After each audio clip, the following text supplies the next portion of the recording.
show. Always Irish show. Always Irish show. Sometimes it's good to just yell about football. What are you doing? Don't do this to me, Harry. The Ohio State. It's Ohio State. What do you mean the? It's a poison. I almost stroked out and died over it. I'm glad to be at the party. I'm mad we're this late. You ain't a captain of nothing but a sinking ship. That helps the defense without them even doing a damn thing. The call-in line. 312-988-15. You tell Johnny all you've heard and seen. Oh, Irish. Oh, Irish. Oh, Irish. Oh, Irish. Irish. Yeah, that's right. Welcome in. Welcome back, folks. I really do appreciate you. Excuse me. Starting off your weekend here. And we got a lot to go over. I don't know. Some days more than others, there's just more news. I did not have time to scroll Twitter this morning. There's a lot going on, man. There's a lot going on. Brian Kelly having some a decommit with a top receiver and the Grand Valley State transfer everybody's having fun with. You got Dabo Sweeney, hates the portal, hates NIL. It sounds like he hates college football now.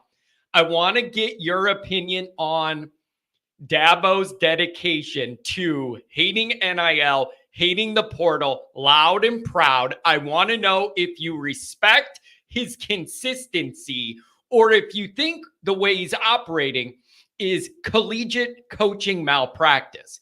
I would love to know that. Also, I'm not used to this, you guys. I'm not used to this at all. And I know not everybody's into this sport. Somebody's got to tell me what happened with Scotty Scheffler. I understand the number one player in the world in the middle of a major tournament got arrested, and I need the details. That's wild. That does not happen. The number one player in the world arrested at a tournament. Somebody's got to fill me in on that drama. I love me some golf drama. There ain't nothing like some golf drama. I want to know what's up with that. And we're going to take your calls. We could cover anything you want to cover. And there's some early chats I want to go over as well. Fighting the cops over what? He's the number one player in the world. What did they tell him? He wasn't allowed in the tournament? Didn't think it was him and he got mad? What do you mean? Why would Scotty Scheffler, the number one player in the world at a golf tournament, a major, have to fight the cops over anything? That's my question. Chief Brody, I like Dabo. He's correct. Then you have some other people saying this is foolish and short-sighted. And, you're not using all the resources that are available to you to round out your team. I'm really interested in that. Tom Frawley, it's good to see you, my friend. Yeah, literally every time you get a mic, oh boy, look at that. Ooh, here's a phone call. We're gonna jump to that first because it's somebody who doesn't call that often. And when they do, there's usually a lot on the ledger. So we're gonna do that. You know who you are, and you're gonna come up first. Geez. A bus hit people and Scotty tried to go around the scene and the cops tried to stop him and he kept going. Jeez, what a freaking mess. I remember reading about that accident, but I thought that was, what? Wow. Okay, that's weird. I remember seeing about that bus crash. Anyways, I'll look into that. That's anything weird with golf I'm interested in because it's usually pretty straightforward and straight-laced and vanilla. Anything else I'm interested in. Here's the thing, man. Every time you get a mic in front of Dabo, man, he makes headlines. Seriously, he makes headlines. Every time you put a mic in front of him, because follow me, you guys. 202, I'm coming to you. Follow me. You could say, here's my point with this. Think about the difference in, what do you think about the portal? You didn't get any guys out of it. Whatever, what do you think? What happened there? There is a difference between Dabo being like, you know what? We looked into some guys and whatever, and we just didn't find the right fit. We're comfortable with the young guys we got in the building, and we're going to develop this together and go, and we're good. That's one way to handle not getting any portal guys. Say we looked into it, we didn't find any good matches, whatever, we like what we got. It's a choice. It's a choice to say most of those guys aren't good enough to play here and we don't need them, even though we went 500 in the conference last year. But none of those guys could help us. That's a choice. That's vitriol. That's deliberate. That's intentional, that message you're sending.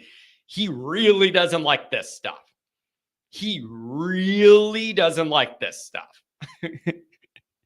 Tom Frawley says he couldn't wait like everyone else. Well, the difference is everybody else was there to drink and watch the tournament and he had to play in it, right? Like I'm imagining if that's the scenario, that's Scotty's angle is, yeah, I mean, I'm in line with all these other people and they're going to drink beer and watch me play. I got to go warm up for the tournament.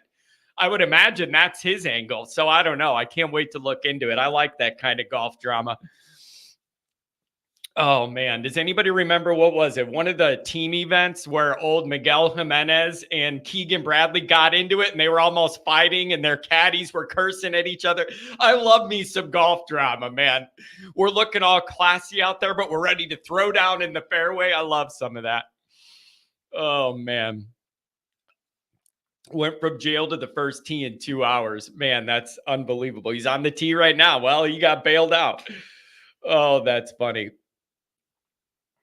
Oh, man. So this is some interesting stuff. Also, if we get to it, we'll see how things go here.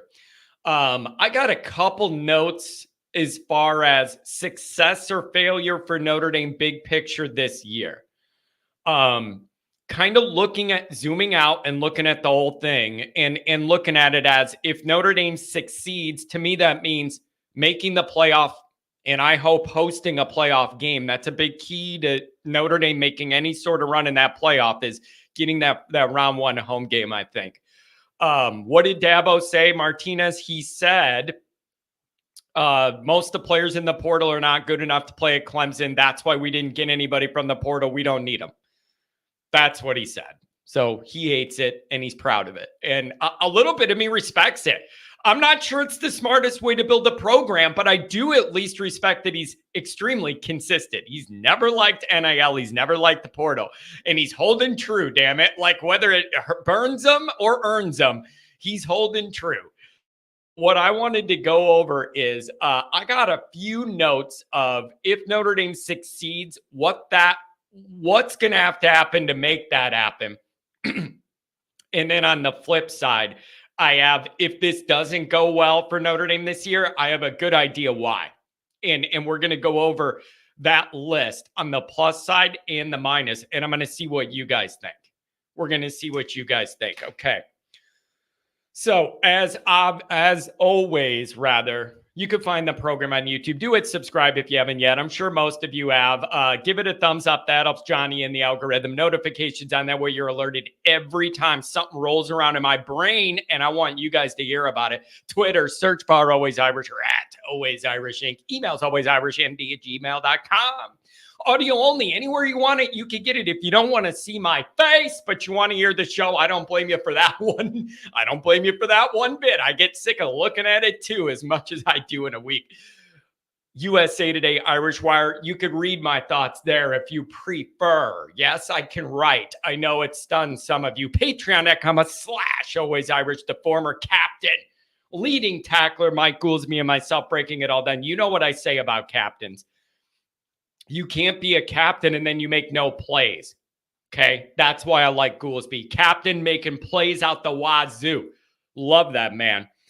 Oh boy. Larry, what's going on? Weather torn up Houston. Did you guys get a bunch of tornadoes or what's the deal out your way? Okay. Couple super chats. Then we'll get to the calls. $10 a holler because 10 wins is the bare minimum for 24. It is indeed. I want more than that. I'm looking at 11-1. 11-1 is what it's going to take for Notre Dame to get one of those higher seeds and be able to host probably whatever group of 5 team it is in South Bend the week before Christmas. You want to talk about Santa Claus coming down the chimney and giving Irish fans a gift? How about a home game on December 20th at night in Notre Dame Stadium against a group of 5 team? to launch yourself straight into the thick of the new playoff era. Oh, baby. You know what I mean? Like, I don't need anything else from Santa Claus if I'm going to get that $5 holler. Will John be picking up a copy of College Football 25? Let me ask this. What game console do you even play that on? The last thing I had was, I think, PlayStation 2 or 3. PlayStation 3. Is there a PlayStation 3? It's collecting dust in the basement somewhere. That's what I wonder. The one I was used to was the Vince Young game. Whatever that was, 04, 05, whatever the Vince Young game was the last one I remember playing. And I would just roll out with Vince Young. And then if somebody was open, throw it. And if not, he would turn the corner, get a first down, and go out of bounds. And that's all I did. Dude, I'm a bad video gamer. I'm sorry. I'm a bad video gamer. I don't have the patience. I can't play any of these like war games where there's 98 buttons you got to hit to do something. It's too much for me, man. It's too much for me. Johnny Boomer doesn't know the gaming system. I have no idea. I don't play video games, man. It's just not my thing. It's not my deal. So I don't know. But I used to play them when I was younger and had fun with them, but I'm out of the loop. Thank you guys for the donations there. And we're going to get to our calls. And also, I want to congratulate the Ohio podcast. I know people give me a hard time and they've been asking, we're going to call this show Always Buckeye and all that. I understand that. No Atari. No. My first video game system, I don't even know if people are going to remember it. Sega Master System. Sega Master System was the first one I had, and it came with a little suite of games. One of them, like a Space Invaders game. Gangster Town was awesome.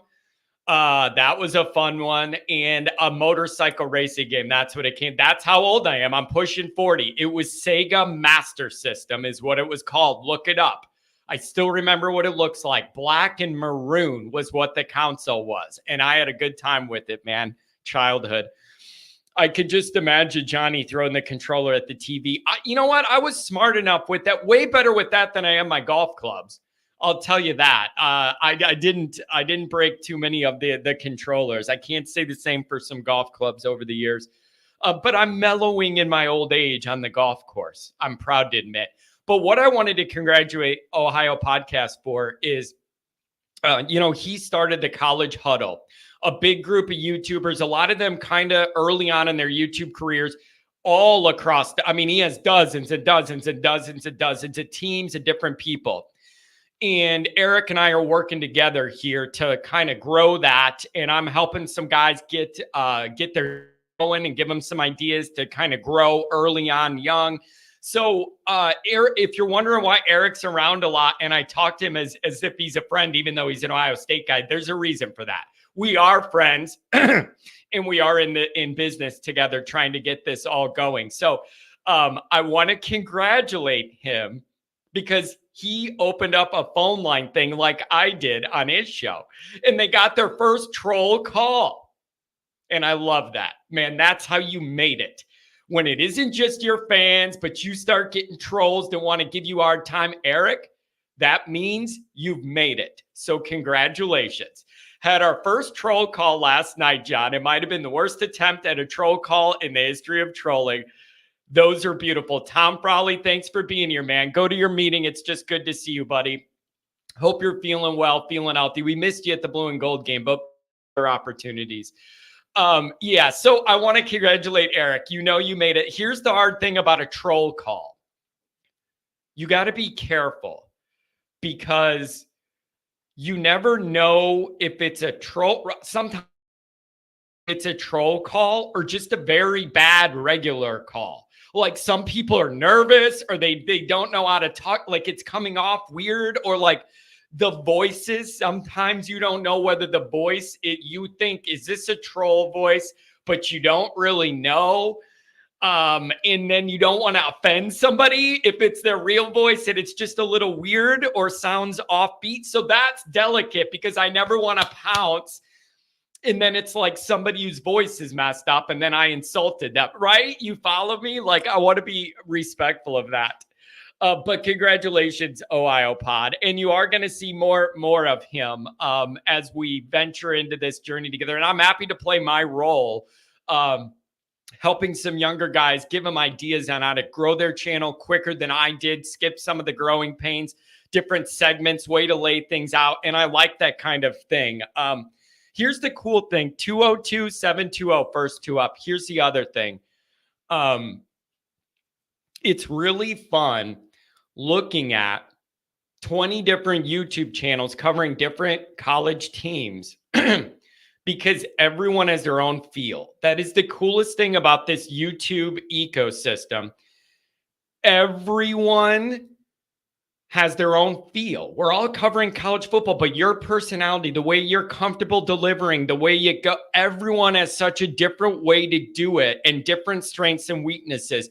I love looking into this stuff. So I'm having a great time kind of helping people get going. Brian said he can't have a call-in show because he knows it will be swamped with trolls. I mean, probably. Let's just say that.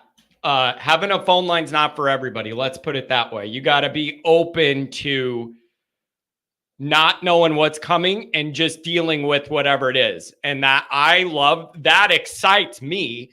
Like, that's one of the things I love the most is you never know what you're going to get. And I love that. That's a feature, not a bug to me. That the way my brain is, I like not knowing what I'm going to get, and you got to react on the fly. I love that. But it's everybody wants to run their stuff differently. And that is completely fine with me. Everybody has their own role in this niche, and I respect everybody who does it. Like, literally, I just mentioned all the YouTube shows have a different feel. Everyone in the Notre Dame niche that has a decent following in this plays their own role, and I think they're all valuable and they're all important. Everybody does a good job. Yeah, I don't think you're going to have a call in. I don't think you're going to have a call in there. And I also don't think you're ever going to have a Dabo show. That's the number one thing I get asked, and it ain't going to happen. And that goes, I think, both ways. So, respectfully stay in your lane type of thing there. So maybe that answers it. 202, what's going on? Happy Friday, my friend. Happy Friday, John and everybody. It's May. The sun is almost shining. Good day. It's really good to hear from you. It's been a while. I believe right before the blue and gold game, we connected. We've had some time since then, and we're in the dog days of summer now. I would love to know where your mind's at with everything in Notre Dame land. First, I'll respond to this business about Dabo, which I've never had the opportunity to say, and I am doing so right now. He can shut it. I'm done with him. The way he helped Shipley screw us over, it completely disqualifies him from talking about ethics. I don't want to hear it, Dabo. To me, all he's doing is the BK special. He's managing expectations. The portal's hard and NIL is hard. And so we're not going to win the national championship again. That's all he's doing. He's just managing expectations. Do you think, is he worried about culture? Like, I'm trying to figure out the hesitation to pull even a couple guys out of the portal that could help with depth or whatever. I'm not talking about Deion Sanders where you have 50 different names coming and going every month. I'm talking about 2 or 3 guys to add depth in a spot where you're a little low. And you also look into them and make sure they're good guys that fit in your locker room. Do you think that's it? He's such a big Clemson culture guy. Do you think that that's what he's worried about is what's going to happen if I bring guys in that have got a culture from somewhere else and then they come here? It's going to taint the well of our locker room. Do you think that's it? Like, I'm really trying to understand the philosophy behind not engaging with the portal at all. Is that it? I think he just I think he's lazy. Look, I don't want to hear about culture. Who was that linebacker they had who was the king of cheap shots and head hunting? And Dabo adored him, and he did it for an entire season. This is like 3 years ago. I just think that life was really good when you were the head coach. You had ultimate control over 85 men's lives. Ding, ding, they ding. They had no power. Yeah. And boy, yeah, any totalitarian regime, the head of it will tell you it's a really nice life. So I don't think Dabo is that worried about culture. I also think Notre Dame takes guys from the portal, and it always seems to work out. Maybe they're not, all Americans, but they're good guys. Yeah. If we're not afraid of the portal, give me a break, Dabo. Are you saying that only the boys that you recruit from high school are nice people, and the entire rest of college football are a bunch of miscreants? Shut it, Dabo. Yeah. God. And you know what else? Here's my angle. If you're so firm and confident in your belief structure and moral code and everything that Dabo talks about, he should trust himself more than anybody else to screen some of those guys you're interested in the portal and trust his own gauge on if they're going to be a good fit in the locker room. But I do think you hit on something. I think he's struggling losing the power. He's struggling to lose the power. He no longer has total power over everything that goes on. These guys are making money, this and that. I don't think he likes that, and he's lashing out. Saban didn't like it either, but he did the right thing and goes, this has all passed me by. I'm uncomfortable now that everybody can pay players, not just me behind the scenes. I don't like that these 18-year-olds have $1 million and they're not listening to me the way they used to because they're not relying on me to make them the money by getting them to the NFL. I don't think he likes any of that. I don't think he likes any of that. So whatever. Well, you can retire. I can't hear you, Mr. What does he make? At least $9 million a year. I cannot hear you when you complain about your job being hard. Yeah. Literally cannot hear the Okay, words. now we're getting pushback. Did you guys actually listen to the interview or just see the quotes? I saw I'm not going to watch a whole Dabo interview. I saw the part where he said most of those guys are not good enough. That's all I need to see is the part where he said most of those guys aren't good enough. There's no before or anything after that that's going to change that. That's his opinion, right? Maybe I'm wrong. I don't know. He's been complaining about NIL in the portal for 2 years. We already know his position. Yeah, and the other thing is too. Every single interview. Here's the other thing. I understand that they beat us like Purdue's drum last year, but this is separate than that. Like, I'm admitting that, they laid the wood to us and we deserve that loss. We played horrible, but I'm still saying it might be a bad idea to not bolster your team a little bit. But what it makes is you got to be really good with your high school recruiting because now you're limiting your options. If something goes wrong or people leave or you have an injury or whatever, you're just limiting your options. So we'll see how it works out for him. I do kind of respect, though, I got to admit, I do kind of respect how steadfast he is in his beliefs. I'm not sure it's the right thing to do. I wouldn't want Freeman to say it. But I actually kind of respect that he has a position and he has not come off it at all. I thought down the road he would get more comfortable with this stuff and loosen up a little bit. I honestly kind of respect that he's so consistent in a world run by hypocrisy all over the place. I kind of respect it, even though I disagree with the theory. That's my take. He's the guy at the bars who's been complaining about his job for 2 years. It's just quit or can it? That's whatever. Let's talk some Notre Dame if you would like. Where are you? I know the way you think about Notre Dame and you're good with the history and everything. I would love to know this summer when there's not much going on, where your mind's at with where this program's at and where you want it to be and what it looks like. Where's your mind and your heart at on this? Both. I'm asking about both.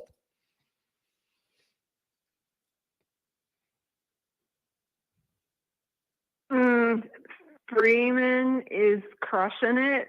Sunday to Friday. Crushing it possibly more than any Notre Dame coach has done. Okay, Maybe define even crushing more than it. Lou. Define crushing it. When you say that, what are the equation inputs that lead you to that conclusion? I would love to know. We're recruiting the kind of players we haven't seen since the early 90s. Our guys are all really good guys. Yep. They're not in the news for, shooting somebody, which is, a plus. He It's a good start. Extremely hard. Yeah. He has gotten better and better and better at interviews, and he does a billion of them. He has put together a great staff. His staff are all really representatives of the university. His players know not just he likes them, but he wants them to succeed. And when they don't succeed, he takes it as his own failure, all of this stuff. And when I say better than Lou, it's because Lou didn't deal with these challenges of the portal and NIL and so much parity in college football. Yeah. We have to win. Oh my God. We have to win 10 games. We have to beat A&M. Yeah. It's the key. There's no, I'm the dramatic guy, and sometimes that's good. Sometimes it's bad. I'm the over dramatic guy, whether things are good or bad. That's how my presentation is. There is no way for me to minimize the importance practically and perceptually of the Texas A&M result. Perceptually, it's going to dictate the emotional era of the entire fan base and the national outlook on Notre Dame next year right off the bat. That's a big deal. Practically, if you want to talk about 11-1 as a goal or whatever, 11-1 is hard to get if the one is week one. Then you have no margin for error and you're emotionally running low right out of the gate. That's dangerous. I am not certain. Is Notre Dame in the playoff every year at 10-2? I am not certain of that anymore. I think you could be, but I'm not assured Notre Dame's in at 10-2. And if they are in at 10-2, I can guarantee you we're not hosting a round one game. And that's a big, big deal. That's a big deal. Yeah. So, we might be in a situation because of our strength of schedule this year that it takes 11-1 to make the playoff. I don't know. All I'm saying is no more mulligans. No more love you mean it, Marcus. 10 wins. That's it. That's all. Yeah. But unless the entire team gets stomach flu or, Yeah. I don't know what. No, just no. I don't want to hear it. I just cannot hear it. We have the best OC in college football, or at least in the top 3. We have Jeremiah Love. We have Jadarian. We have an unbelievable defense. All of that. All of the defense. Just can it? I don't want to hear it. 10 wins. That's it. Yeah. Or it's a failure. So, here's something I want to ask. Marcus is going to be fired. I am not that person. Okay, everybody. I am not saying Marcus gets fired. I'm not saying that. I'm just saying. Yeah. 10 wins. Here's a question that's in my mind, and I don't know how to measure it, but I think it's going to make a big difference in how Notre Dame presents this year. I'm really confident Mike Denbrock is really going to help this offense on the field, off the field, game, whatever. I think it's going to be a big benefit and help all of this. I'm just not certain by how much. I have no concept with which to be able to measure an estimate of is Mike Denbrock coming here worth one more win that would have been a loss? Is it worth another 8 points a game, 7 points a game? I don't know how to practically put a number on the value. I just feel like it's going to help everything. Help Freeman not have to worry about the offensive side of the ball, and then practically really maximize what our guys could do. Denbrock's a matchup master. He's going to be able to set our guys up to succeed. I don't want to overvalue it early, and I don't want to undervalue it. I have no way to measure what I think his value is going to be other than it's going to help a lot. It comes down to this, John. Do you think Mike Denbrock could have gotten us 3 first downs to ice the Ohio State game. Can I be Yes, can I be yes, can I there be is honest no with doubt. you? I still struggle with those decisions, like often, more than I should. I really, really struggle with it. Audric Estime was put on this earth by God and given the gifts and the body he has for one reason. And the one reason was to run out that game in that moment, in that stadium, on that night, with all of America watching. He was put on God's green earth to take handoffs in that moment. And he just didn't get that moment. And I really struggle with it. I really struggle. You know what? And here's the other thing. Joe Alt was put on this earth to block for that moment. For Audric. Yeah, for that moment. I mean, I can't even talk about the game anymore. Yeah. I still can't. Now, okay, now wait, let's wrap this up. Wrap that part up because I'm trying to heal in my brain, okay? Here's where I'm at with this now. I'm the only way to process that is a tough learning lesson and then the Marcus 10-man thing obviously after that. I'm the only way I could have solace with this at all is Freeman needs to internalize all of that stuff and then fuel the rest of his career and at Notre Dame. And like, those are tough lessons to learn in front of America, that those obvious mishaps. I just hope he internalizes it and it makes him stronger. That's the only way I could have any peace with it at all. I think he did. I think he does. I think he knows that if he had taken over the mic and told his very, very good friend, who I hope is still his very, very good friend, I'm calling the last 3 series. Yeah. Excuse me, what should be the last series? We win that game. Yeah. I mean, John, I could have called that game. Yep. And it didn't have to be only Audric. We had, give it to Chris Tyree. I mean, come on. Like, it's too easy. Here's the worst part. The worst part about it is whatever you were going to do with those handoffs, the plays didn't even have to be very successful for you to increase the chances of Notre Dame winning. Even if you ran it into a wall and they sold out and you didn't gain another first down, you were going to make them burn their tickety-tock. Yeah, they were going to burn their timeouts, and then you were going to wind the clock down and leave them way less time to try and go back down the field. So that's my argument is even if the plays didn't result in the first down that ends the game, it was still increasing the odds of Notre Dame winning if you went that way. Anyways, I need them to the ball and run around in circles. They need to learn. They need to learn from this, and it can never happen again. And there's no way for me to minimize the A&M game. It's such a big flashpoint. It's your next chance in front of all of America to prove Notre Dame's different now. Notre Dame's finally different now. In a big game moment, they're going to pull it off. And so I don't know, but you got to be ready. And you know what else? The pressure's on Marcus Freeman here. I know it's a tough road environment, and we all respect Mike Elko. He's in year 1, game 1. Marcus is in year 3, game 1. That's a difference. And I expect Notre Dame to be a more put together operation than A&M is. Now, the following year, when Elko has a full year to get things together, he's going to look a lot better. If you're ever going to get a Mike Elko team, week 1, year 1 at a new place is the time to get it. Yep.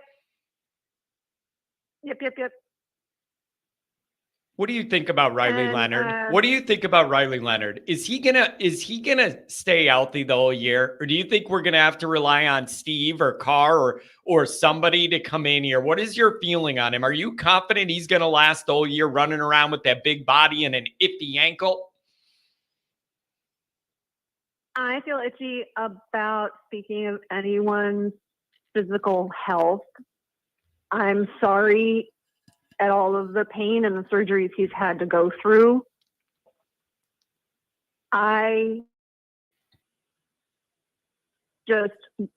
He has a very, very short leash.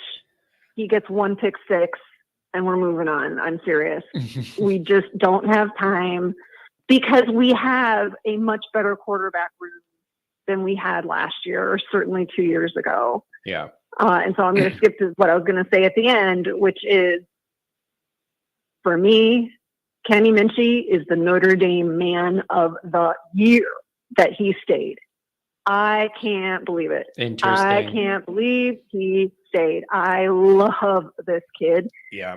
And because he has invested in us this way, is only more reason that Riley Leonard does not get 65 mulligans, or he's just warming up. Or no, we don't owe you anything, kid. You already got your NIL money, right? Because you can never make it contingent on whether you stay or whether you play. And I don't dislike Riley Leonard, of course not. But I want to win.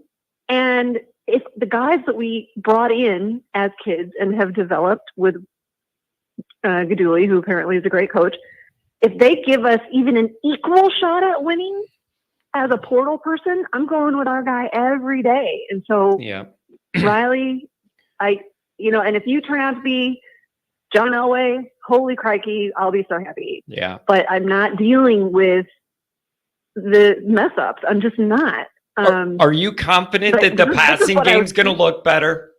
Are you confident we finally got some wide receivers and there's some depth and there's some guys in there that can make plays? Are you confident you're going to see a more operational passing game that you could bring week to week? I'm really hoping Denbrock's a part of building that out too. And we're going to need it. I'm confident that Denbrock is someone who is very rare and who Notre Dame hasn't seen in a while. It is someone who doesn't force players to fit his scheme. He is good enough that he makes his scheme fit the players. Oh, that's a very, very good point. It's a very, very good point, this because is why BK always failed. BK always failed because many reasons. He's not that great of a schemer. He's very insecure. He figures out what he wants to do, and you have to fit into what he wants to do. Square peg, round hole for 10 years. Yeah. I don't think Denbrock is like that. But here, I mean, there is a worry because the O-line needs to gel, and maybe pass blocking will not be as strong as it has been before. And, Riley Leonard is not Lamar Jackson. So, you need a quarterback who can escape pressure when his O-line isn't doing awesome. And I guess Riley can probably do that. I don't know, but I think we do have a really good wide receiver core. Here's what's awkward to me is I feel like Kenny Minchie's sandwiched between multiple other situations. Like he's got Riley Leonard ahead of him, and then Angeli kind of pegged in that number 2 because he's been around. Then on the other side of Minchie, you have CJ Carr and all the upside there. And then Deuce coming in behind him and probably Noah Grubbs coming behind him. That's my feel. Minchie's sandwiched between all of these situations, and he feels to me like the odd man out. How does that ever get reconciled? It's a good problem to have for the whole program because you have many good quarterback options coming to town. But do you feel that? I feel like he's sandwiched in between a couple tricky situations to earn playing time. I don't know. He is. I feel like there's a non-zero chance that Kenny knows things that we don't know. That's all I'm going to say. I don't know what they are. I just think interesting. He has realized things. He has been told things. And look, who doesn't love peanut butter? I love peanut butter. He's great, but he's a great guy. Mm-hmm. He's done some really good things. He gets worse the more he thinks. He's one of those. But all the more reason that, you know what, Riley, pick 6, you're going to sit. Okay, peanut butter, here's your shot. Pick 6, maybe a couple other mistakes. Now you're going to sit. Keep it moving. And I think Kenny knows that there's a really good chance of that progression, and so he stayed. Wow. But CJ, holy cow, CJ. Yeah. Oh my goodness, CJ. But you can wait, kid. You can wait. Come on, you can wait. You can wait a year. You're still gonna be in the finalists for the Heisman. You can wait a year, and then and if he does what we think he does, he will cycle through quickly. And then you've got Deuce, who is just the king as far as I'm concerned. So I'm not worried about that. What can I let me ask about, this. Let me ask this real quick. What do you make of the lack of Notre Dame guys going to the portal? What do you make of that? People were expecting a bigger exodus after spring and it just didn't happen. Do you look at that as a compliment to the culture of what Freeman's building? Guys want to stay around, even if they're not starting or whatever, they're willing because they want to stay around. I think it kind of tells me people like what's going on. Do you agree with that? What do you make of that? It's certainly Marcus Freeman, and him being the person he is, the guys that he's brought in on staff who all seem awesome. I mean, Deal and McCullough, never leave us, please, please, please. So it's that, but also, let's live in the world for a moment, John. It's also NIL. We dragged our feet and then we got it together in a heck of a hurry. And our NIL operation is operating on all cylinders. And so you put that together, it's truly astounding, the guys that we are holding on to. It's just, thank you, Mary. Thank you, Joseph. Yeah. Everybody, the whole gang, whole gang. Yeah. Everybody who has a statue on campus. Thank you. That goes for Moose Krause. Yeah. I'm thanking the Moose. I'm thanking everybody. Moses, count them all. First down Moses. Yeah. Definitely. Count them all. Oh, what did you want to say? Yeah. I jumped in on you. That's quite all right. So I do have stuff I want to say. First of all, is that almost all of our guys have signed their contracts. Joe Alt and Blake Fisher are still TBD, probably because they're so high. It's more of a negotiation.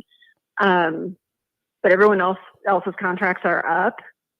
Sam is, as everybody predicted, going to make less in the NFL this year than he did at Notre Dame. Yeah. He signed for 3 years, $2.85 million. He's only got $265K guaranteed this year, unless he makes the roster.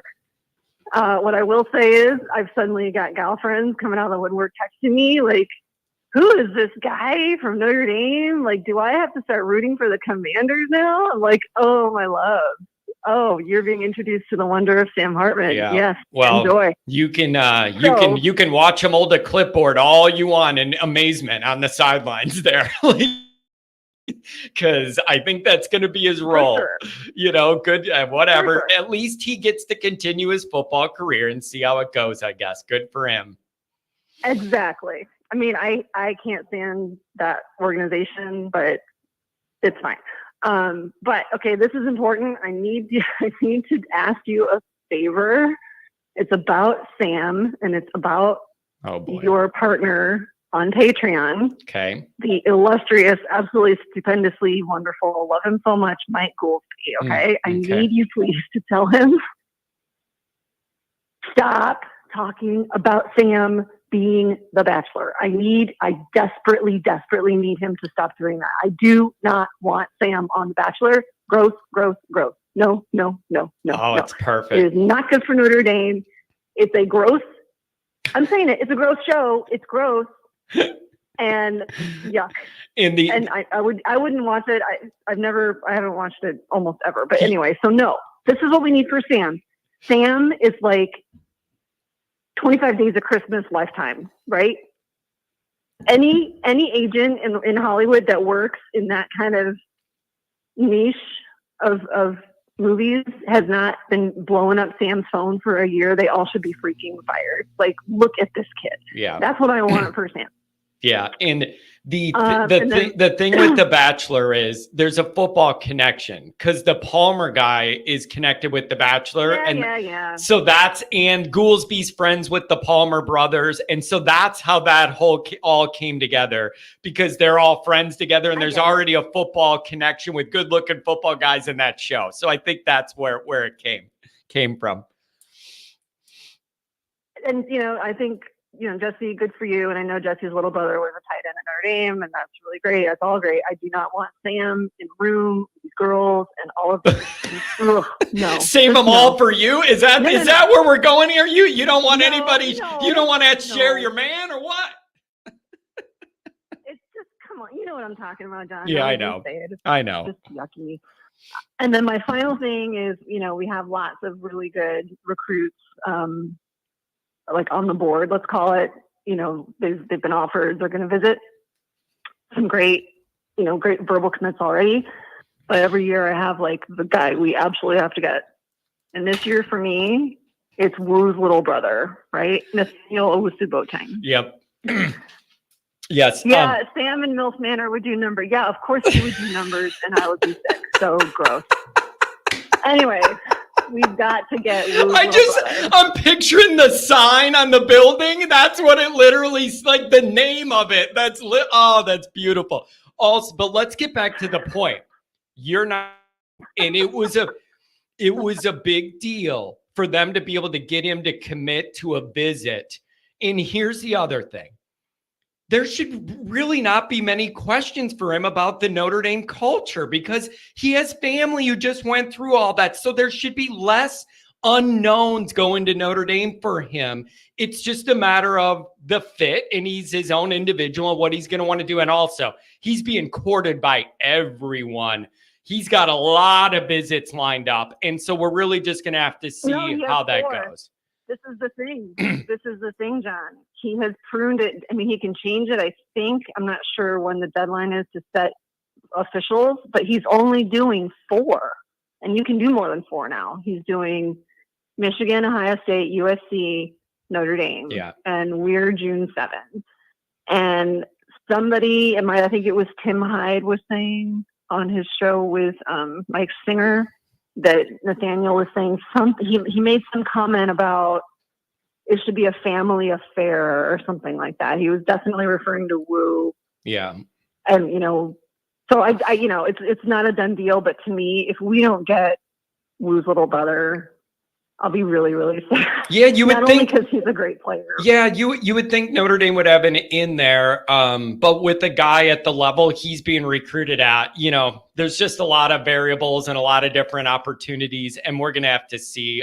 They want a class of about 25. You got 20, and they feel good about a handful of guys left, a couple of receivers, so they're right on track here, and so I like where this is headed for sure. Anything else, my friend? Thanks for checking in on a Friday. It's been a while. You have a lot to get off your chest. I did. And yeah, thank you for being so generous with your time. I do watch. It's just, a girl's got to eat. I got a job. So how dare you? How dare you let that get in the way of yelling about football every day? Come on, get with it. How dare you? I yell about football at work all day. I just don't have to call and yell about it with you. So anyway, my dear, you have a really great weekend.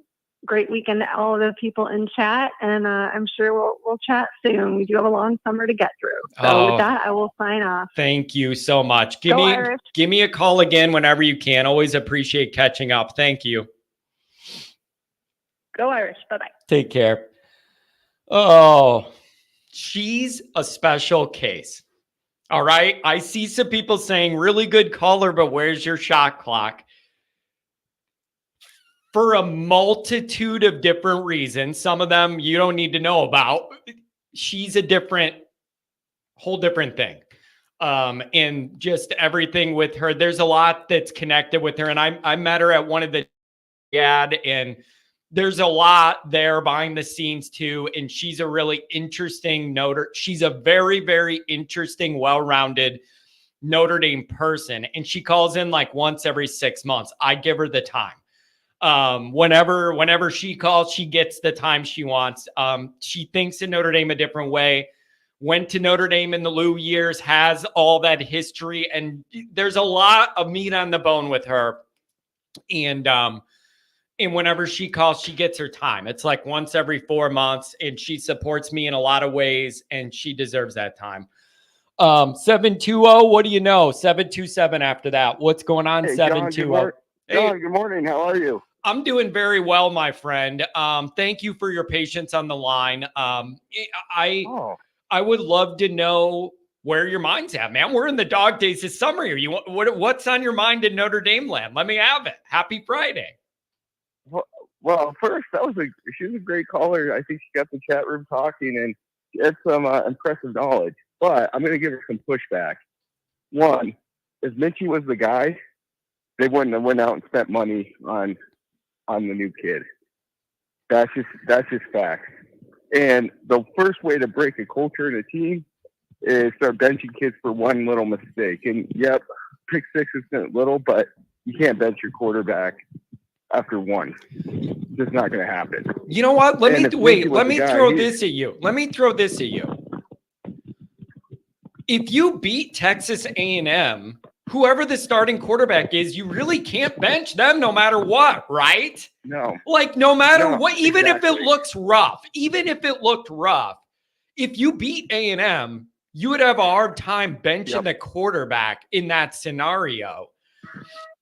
Right? Yeah. Like that's where I'm at. Exactly. Well, and here's the thing. Like Dan Brock, I have the most concerns about him. One, he was at Notre Dame and he didn't light the world on fire. We were okay. We weren't great. And then when he was at LSU, when it came to Bama, they only scored 24 points. When they played Florida State, they only scored about 20 points. And I understand some of that is players and different things, but it's like, I don't think he's a top. He had a great quarterback and they won the Heisman. I don't think he's a top 3 offensive coordinator. Okay, so let me ask you this. Because, and I don't know. Here's what I'm going to say. Go ahead. And then I'm going to ask you a question about this. That's maybe, but what did he do? I mean, and I'm not counting Cincinnati. That's a lower league. But when you a good coordinator in a game by any means necessary, and that's the game plan, right? And just because in those really, really tight games, I know this firsthand from coaching, from playing at a decent level in college football and winning championships. Most really, really competitive games, there's about four plays where you got to hit on them. And that's what he's always missed. That's why he only scores 24 against Bama and gets blown out.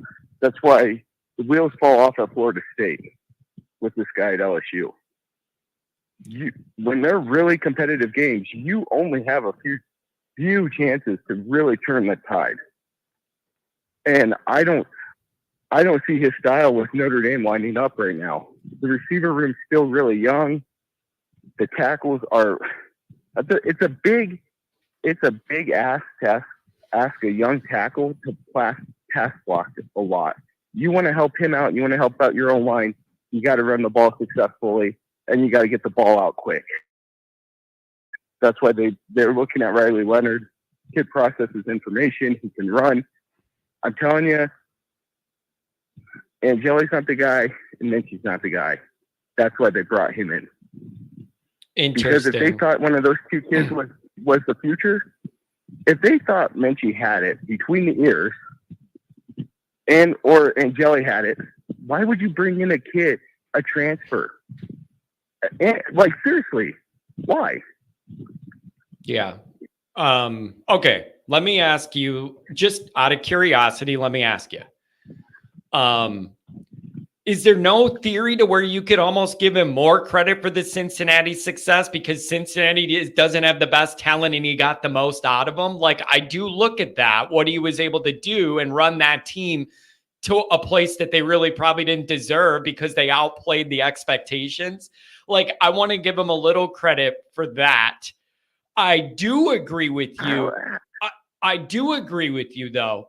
I think it would be foolish to look at what LSU did last year, the number 1 scoring offense in the whole country and the Heisman quarterback, to look at that and say, Denbrock's bringing that whole operation to South Bend and it's going to look like that. That's not the case.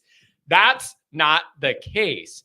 My argument would be, you could argue, I don't think he's a top 3 OC or whatever. And then I would argue, that's the wrong measurement. The right measurement is how much better is he going to be than what we had?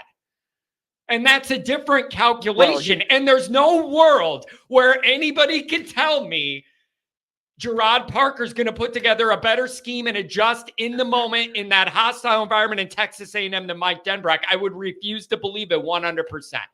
I would absolutely refuse to believe it. So to me, the real question is, I agree with you on the Parker. Is Denbrock a number 1, 2, 3 OC in the country?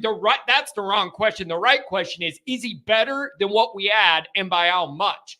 That's the right calculation to ask. I think he's more experienced. But hold on, I'll go back to Cincinnati.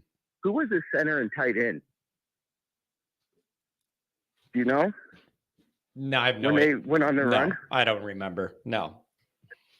Jason and Travis Kelce.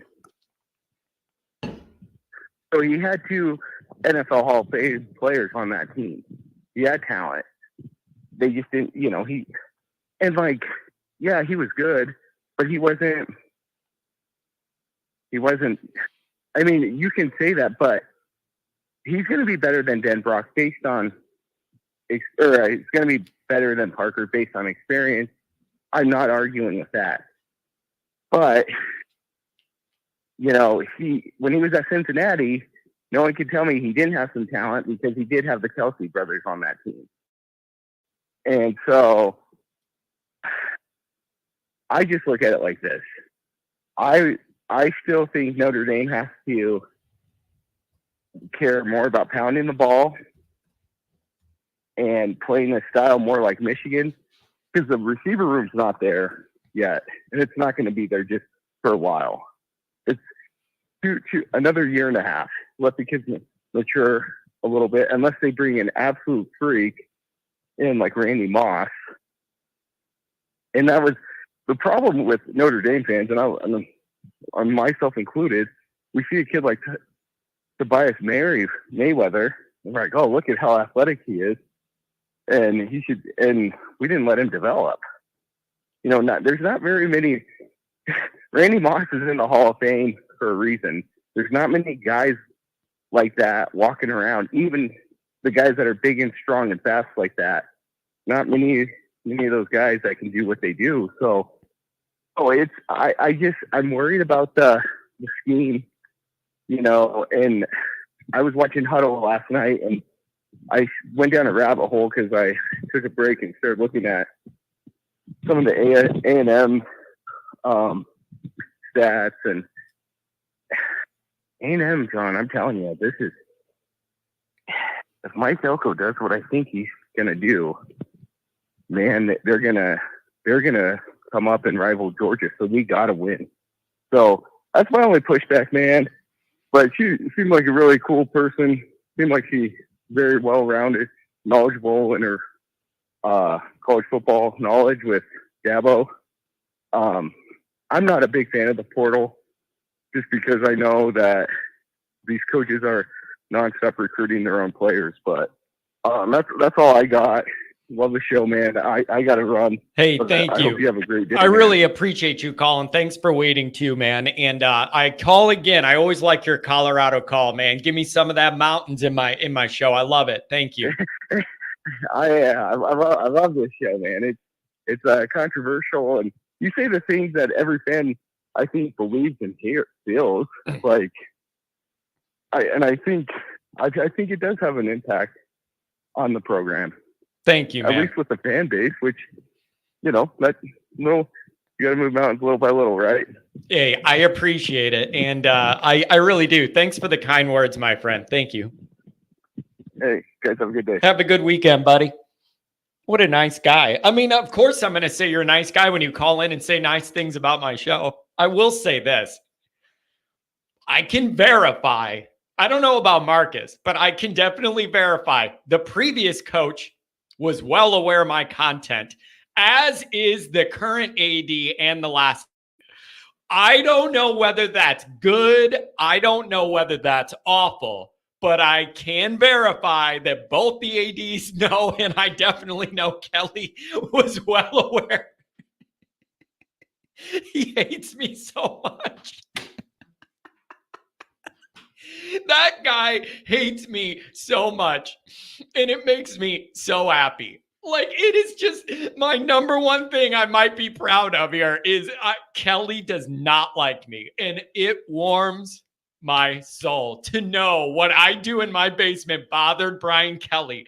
Like, he's a multi-millionaire, like, celebrity coach everyone in America knows, and he's worried about what this idiot in his basement is yelling about. Like, it's just, it makes all of this worth it. Just to know he was getting upset with what this idiot in his basement was saying.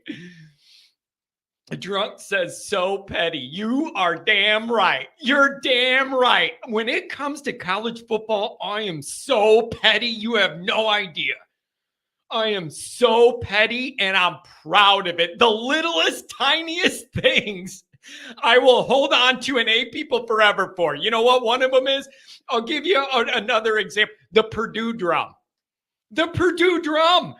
Just that stupid, oversized drum that they were mad wouldn't fit in our building and we wouldn't let them use it. Like just the little. Now Purdue's you're on the list. You're on the list. John was more petty in the death business. It's hard to be petty in the death business. There isn't much margin for leeway, man. You got to get them where they're going and make it pretty.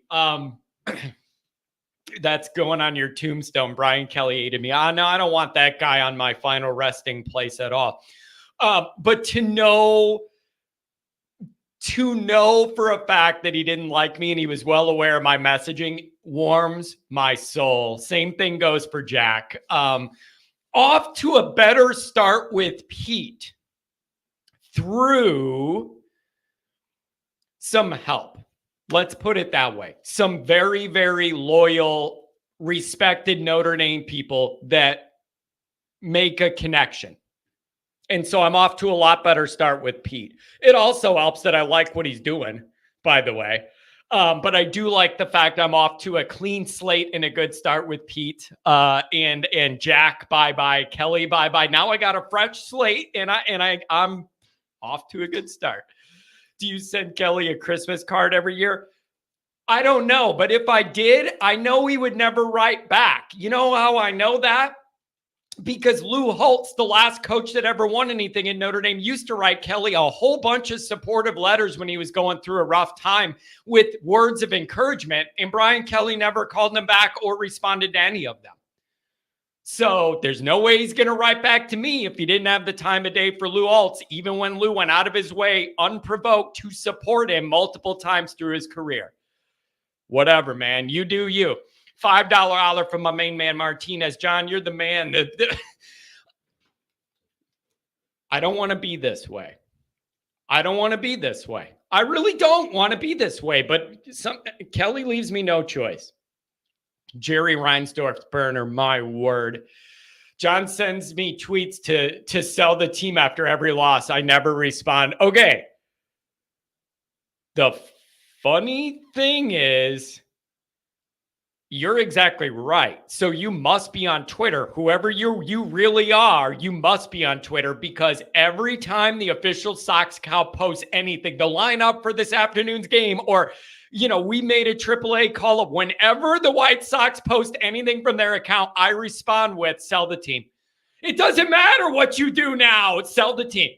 We've called a guy from AAA up. Who cares? You're 80 games out of first place, and it was like April. Sell the team.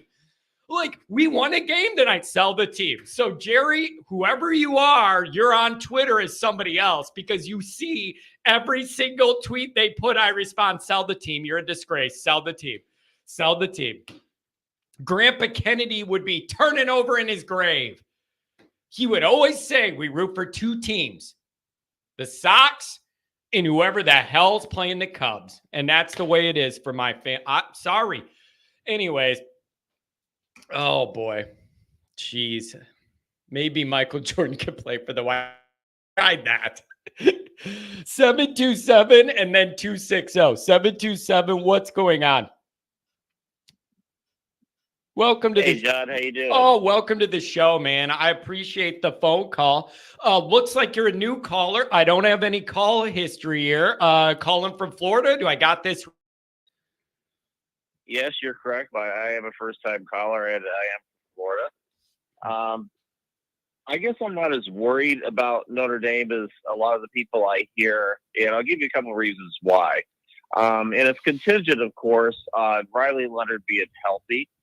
I think that if Riley Leonard is healthy, I just don't see anyone on Notre Dame's schedule that they cannot beat. But let me tell you where my confidence comes from. My confidence comes from, first of all, the person I think that really isn't being mentioned a lot right now, and that's Al Golden. The brilliance of his defense, game in, game out. I just feel it's going to keep Notre Dame in every game they play. Yeah. And the fact that Mike Denbrock, I think, is a pretty good, well-respected coordinator. He doesn't have to be the best coordinator of college football. You give a decent coordinator the kind of defense that Notre Dame's going to have this year. Yeah. And you don't have to score 1 billion points to win these games, but I think Notre Dame will score plenty enough. Okay. All right. I love this. And it's interesting. Number one is crystal clear phone line, my man. So for the first call, you're nailing it. Crystal clear phone line, no interference. I love it. So thank you for that, making my job easier. No problem. Angela Rudiger, have a good weekend. Get out there with the kids, and it's always good to have a Rudiger here. Thank you. Here's my thought. I was texting with a Notre Dame person last night, and we were talking about the unpredictability of the Texas A&M game, where we really have no idea how we're going to look, how A&M's going to look year one, game one of their new operation. And we were trying to figure out, if you can have an idea of how this could go.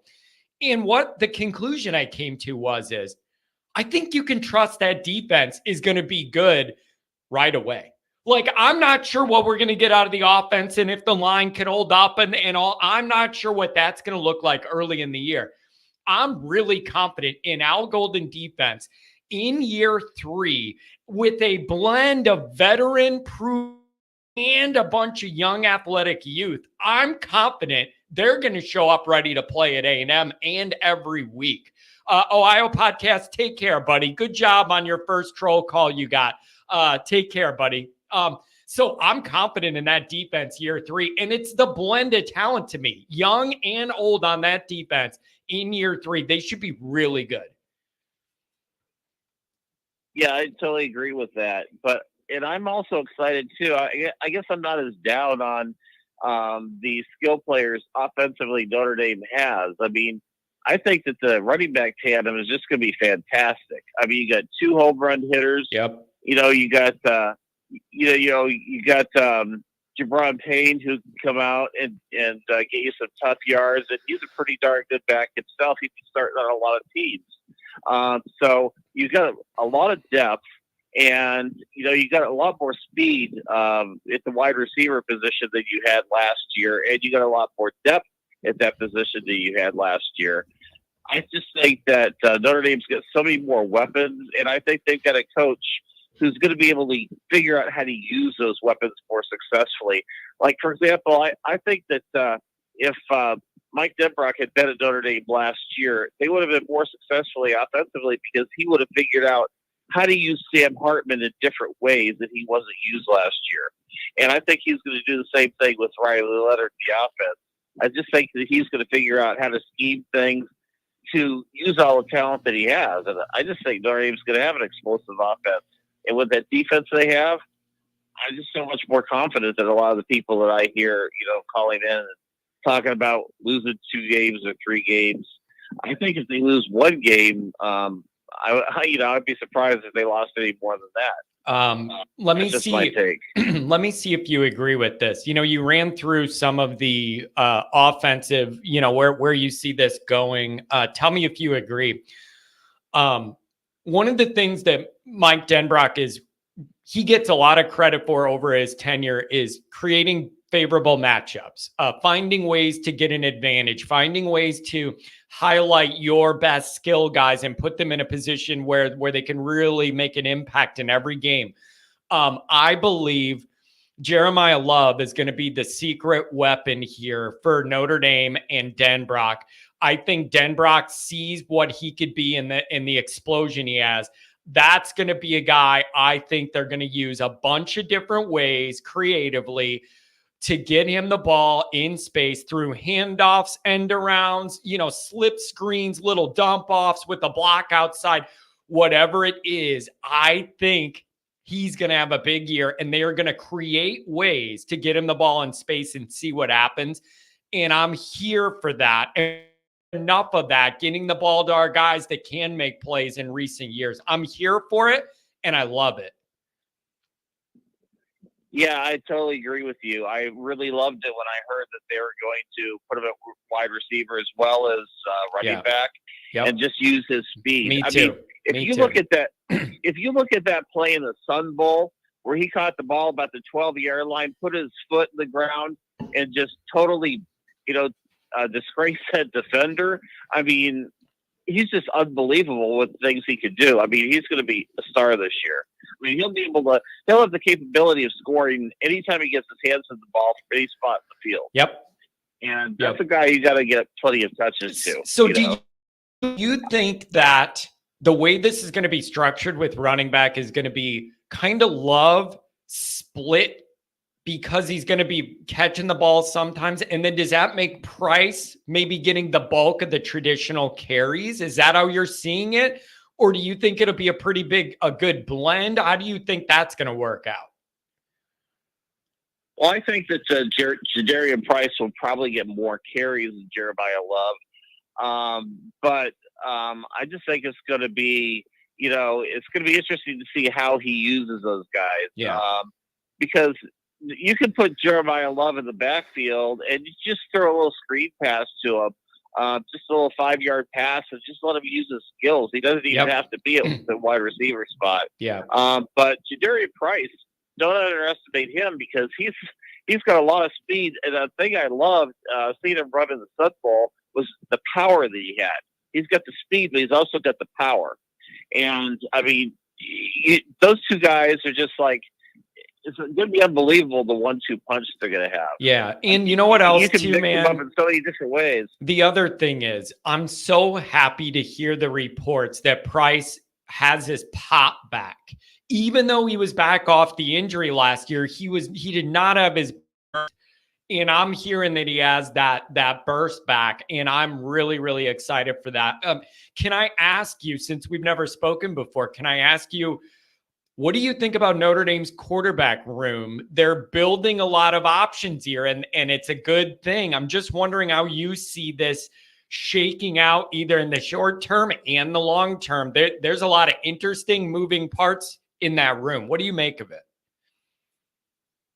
Well, after this year, hopefully Riley Leonard's going to be healthy all year. But after this year, from just a little bit we've seen so far, I mean, CJ Carr has got to be, I believe, next year win the starting quarterback job. It's been a small sample size, of course, that we've seen, but just when you watch him, I mean, he doesn't look like a guy who's never played the college football game before. He gets to his second, third read, where, like Steve Angeli, I don't know, a lot of times doesn't get past his first or second read. I mean, when you take a guy who hasn't even played the college football game before and he's that skilled, just the way he throws the ball, the accuracy he has, the way I see it is he'll be the starting quarterback here. Whether other guys transfer, that's up to them. But I just think that the quarterback room is with Deuce Knight coming in after that, and possibly a Noah Grubbs, looking like he might be coming in the year after that. I mean, the quarterback room is a fabulous situation, but you got to feel like some of the guys will transfer. I just think CJ Carr is going to be the guy after this year. Yeah, it's going to be really interesting. I think the situation you would like to be in the most is CJ Carr wins the job next year. And then that means Deuce is probably a redshirt year, settling in, building up, getting used to college life. And then after that, you have a mega competition between CJ Carr hitting his prime and then letting the Deuce loose with his wild athleticism. And then we see where the chips fall. If you're in that situation, man, you're in a good spot. You're in a night and day spot. And we've all complained forever as Notre Dame fans. And if you didn't, you should have. The quarterback room has not been good enough. It has not been at the level where you win games because of those players and they put the team on their shoulders and put together a game-winning drive against a great team or whatever. We have not gotten that output. And I think that could change. They've really hit quarterback hard. They've recruited it hard. They've created a faster timeline to build relationships and approach these guys and give them flexibility. They have changed every single thing about how you recruit quarterbacks to Notre Dame, and it was needed. It was past due, and I love it. And I'll just bring up one last thing too. I want to answer a point that you just brought up with a previous caller. You talked about why guys aren't leaving in the transfer portal nearly as much as maybe you thought they might. And I just believe it's because of the culture that Marcus Freeman is building and has built so far at Notre Dame. I read a lot of comments of the players who visit Notre Dame on their recruiting visit, their comments, and there's one theme that it seems like is hit from all of them. They talk about the family atmosphere at Notre Dame. They talk about Notre Dame as a family. All these guys who come for their visits as recruits, they say the same thing over and over and over again. And that's why I believe a lot of the guys don't want to leave in the transfer portal, because of the atmosphere, the culture that Marcus Freeman is building, and the family atmosphere they feel that they have there. Yeah. Yep. I think you're right. Man, I got to tell you, it feels like Notre Dame's trending up in a lot of different areas, in a lot of different ways, on the field and administratively off the field, with NIL and more transfer flexibility, getting shovels in the ground on the new football facility. Like, it feels like Notre Dame's trending in the right direction in a lot of areas. However, it's got to be proven on the field at some point. Like I'm getting antsy with yeah, it feels like everything's trending in the right direction. It needs to pay off on the field in a big way. And we all as Notre Dame fans understand what that year 3 means for a guy's tenure at Notre Dame. So we need to start seeing the results, man. We need to see big time results, don't we? Yeah, the national championship needs to be won, and that will really turn the tide. I mean, I didn't even go that far. I didn't even go that far to say a championship. Like I was settling for making the playoff and at least doing that. If we win the championship, who knows what's going to happen to me? My head will probably pop off my body on here and I'll be done. It'll be like, John, you've served your mission on earth. There's nothing else for you to do. You can go bye-bye now. I wouldn't even know how to react. I would have no idea. I'd come on here and cry probably, and I'd be darn proud to do it. Well, let me mention one more thing. As far as I'm confident that they're going to win a national championship under Marcus Freeman, but it's not the easiest thing to do, because look at Kirby Smart. He came to a pretty good situation in Georgia from Alabama. They were winning 9 to 10 games a year, and they've got a fertile recruiting ground down there in Georgia and Florida. But yet, it still took Kirby Smart years to win a national championship. Yeah. So it just shows it's not the easiest thing to do. But at the same time, I think the foundation I see being built now, I believe is going to pay off of that. And I agree with you totally that it's got to be done on the field. They got to win these big games they didn't win under Brian Kelly. And they got to be a continued, constant playoff contender. Yeah, they need to be in you need to be in the playoff every year now. And then when it expands out even more, you need to be in it even more. And then here, let me ask this. And I don't have any way to calculate this. If Notre Dame, say they have a really strong year, 11-1, and they end up, in the playoffs hosting a game or whatever, I like the way this staff recruits already. Shouldn't theoretically it get a little easier and help you even more if you're in the playoff every year and you're an exciting team and you're on the rise? I would think that would boost recruiting even more. It certainly can't harm it at all. It's got to be a help. I'm also looking at that benefit. Yeah, the more you're in the playoffs and the more you win, the more you contender for the championship. It definitely does help recruiting, because that's what all these notice. But the championship would really, I think, take it to another level for Marcus Freeman, because you got Marcus Freeman, who's already has a reputation of a coach players would love to play for. He's a great representative for Notre Dame. He just has the personality, and he can relate to people. And that he's a great representative at that point. But Notre Dame has to win a championship. that would set them on a new level. They're recruiting on a new level. And, there can't be any other, acceptance other than that. Yeah. So, man, I don't know. This is such a big it's just such a big lightning rod year for Marcus Freeman. You can feel it, that the leeway of year 1 and 2, learning on the job, new guy, dealing with Kelly's roster the first year. You can feel those excuses and all that built-in learning curve getting chipped away. And every day we're getting closer to like, this is all Marcus's operation, guys, and it's all on you. And there's the excuses are going by, and it's like time we got to win. It's time we got to start winning. Yeah, I totally agree. But I just see the foundation being laid, and sometimes when a team's on the right path, you see things happening the right way. They're using the transfer portal the right way. They're upgrading the talent the right way. And it's just a matter of time, in my opinion. Man, yeah, I'm over optimistic. I don't know. Yeah, it's gonna be interesting, and really nobody knows how the new playoff's gonna play out, who that's gonna benefit, how that's gonna look. That's all a bit of an experiment as well. All you need to do is have your hat in the ring and be a part of it. It's gonna be really interesting. Listen, man, I really appreciate first-time callers, people that want to jump in and be involved. Really good call, clear line. I love it, my man.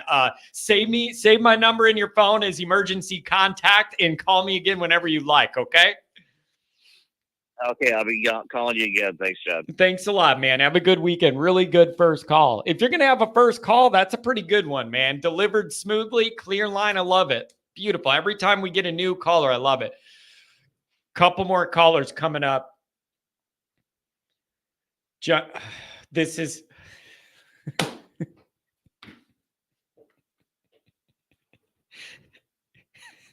it's funny to me how people are saying if Notre Dame wins again, my hair's going to grow back like retroactively. And people are like, if he does what Frank did, John's going to have a mullet in no time. I'm going to look like Jesus over here. It's just going to be all long and just flowing locks like who? Fabio or something? One of them, I don't know, one of them male models with the long blonde hair. I don't think there's anything that's slowing this roll down. I got news for you. I don't think there's anything. SPF. What are you really expected from Freeman year 3? And do we think he'll be on the hot seat if he goes 9-11? I am targeting 11-1 in the regular season. Oh, John, name the one loss. I don't have to. Statistically, it's really, really hard for anyone to go 12-0. So 11-1 is a safer statistical bet. The ginger Jesus, I like that. He's not going to be on the hot seat practically, but there's just going to be a lot of angst. Right? He's on a 6-year deal. This is year 3 of a 6-year deal. The new AD loves him. Everybody loves working with him. That's one. Again, SPF, I know you don't want to hear this. That's something he didn't have at the end, is everybody wanting to work with him, wanting to give him the resources he needed, wanting to help expand NIL, wanting to get a new building built. People didn't want to do that with Kelly. All that group, they were not on the same page. They did not like interacting towards the last few years. Freeman's got all that on his side. And that matters at Notre Dame more than it does a lot of places. Those interpersonal relationships, okay? If he goes 9-3, no, he's not on the hot seat, practically. But the heat's getting cranked up with the media. The heat from the fans getting cranked up. But internally, no. It's just not going to be. And I'm not telling you shouldn't think that shouldn't happen. I'm telling you it's not going to happen. They are investing in Marcus Freeman in the long term. They are planting a lot of seeds that Marcus Freeman is throwing in the field there. And there's a lot trending in the right direction off the field to where if a Carrot Top wig. Dude, what happened to Carrot Top, bro? Is he still all jacked up on roids and everything? The last time I saw him, he was like on roids. It scared me. I thought it was, I honestly thought it was Kathy Griffin. Like, I had no idea what was going on with Carrot Top, bro. He was huge. He looked like he was on roids. Anyways,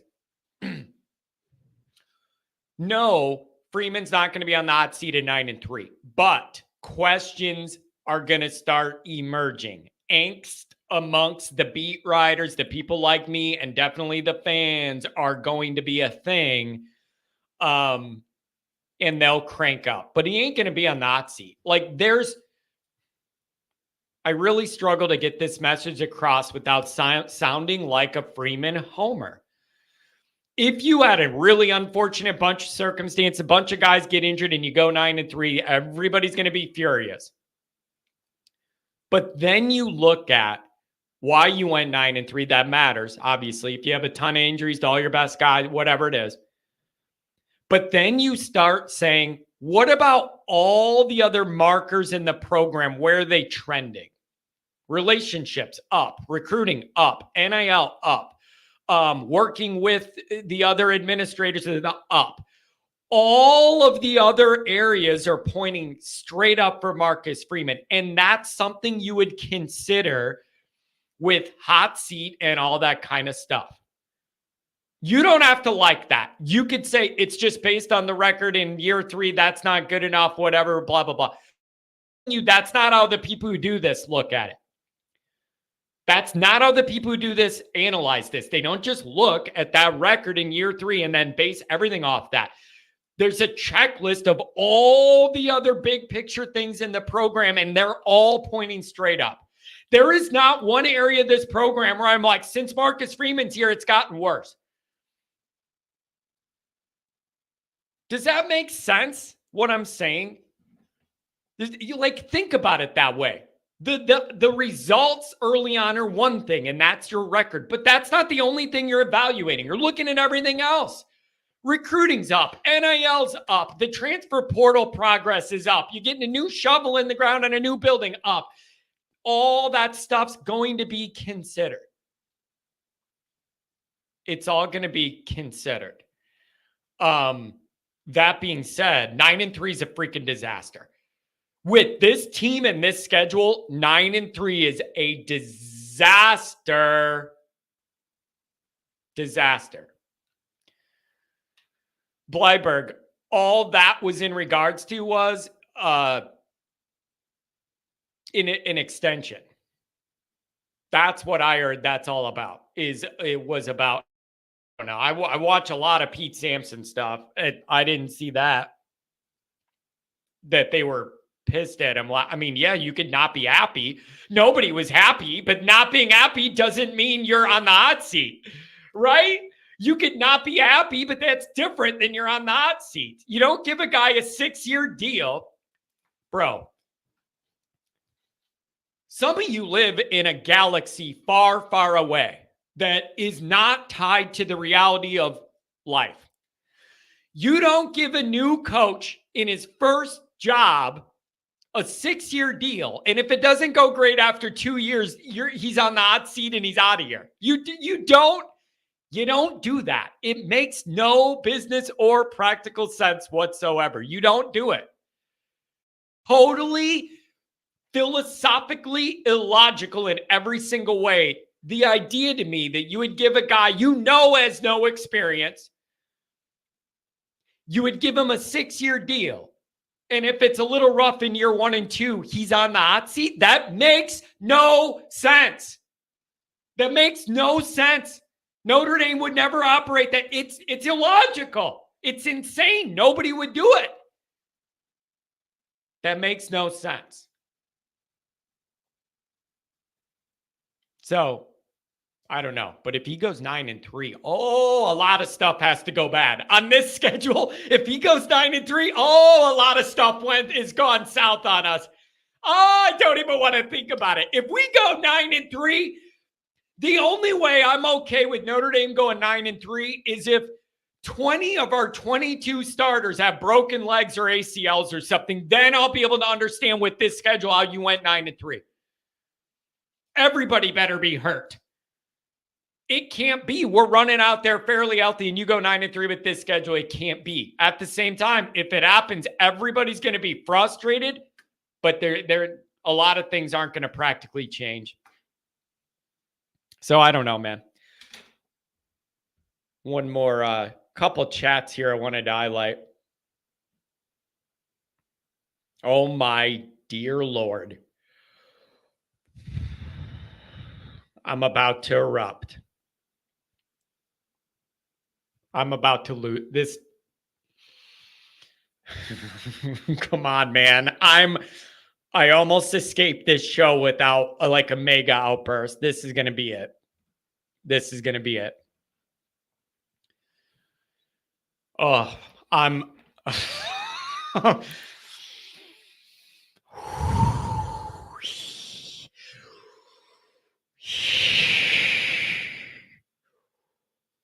practice your breathing exercises, John. John, you talk about the importance of a home playoff game. Are you confident Notre Dame doesn't move to a neutral site? Number one, the students are off campus because of the Christmas break. 2, cold weather around Christmas. 3, home game on ESPN and not NBC. I'm gonna be as calm as I can be. If Notre Dame gets the chance to host a home game in late December in that cold weather at our place, and they choose to move it indoor to Indianapolis or whatever, I'm this channel's done. I'm never watching Notre Dame again. I'm gone forever. You'll never see or hear from me again. I'm done. I'm done. I'm out. I will not emotionally be able to handle that insult. You never give up a game you can play at your own place, ever, for any stupid ass reason. You never give up a real home game, ever. Not for money, not for TV, and definitely not for your warmth and comfort around the holidays. Get your ass out there and freeze the shit out of yourself playing a Southern team in the cold Christmas weather, damn it. You never, never, never move a home game out of your own home stadium, ever. The concept of this even being floated out there is enough to make me have an aneurysm. You never, ever, ever do it. Oh, they literally do it every year with the Shamrock Series. Yeah, I don't like it. You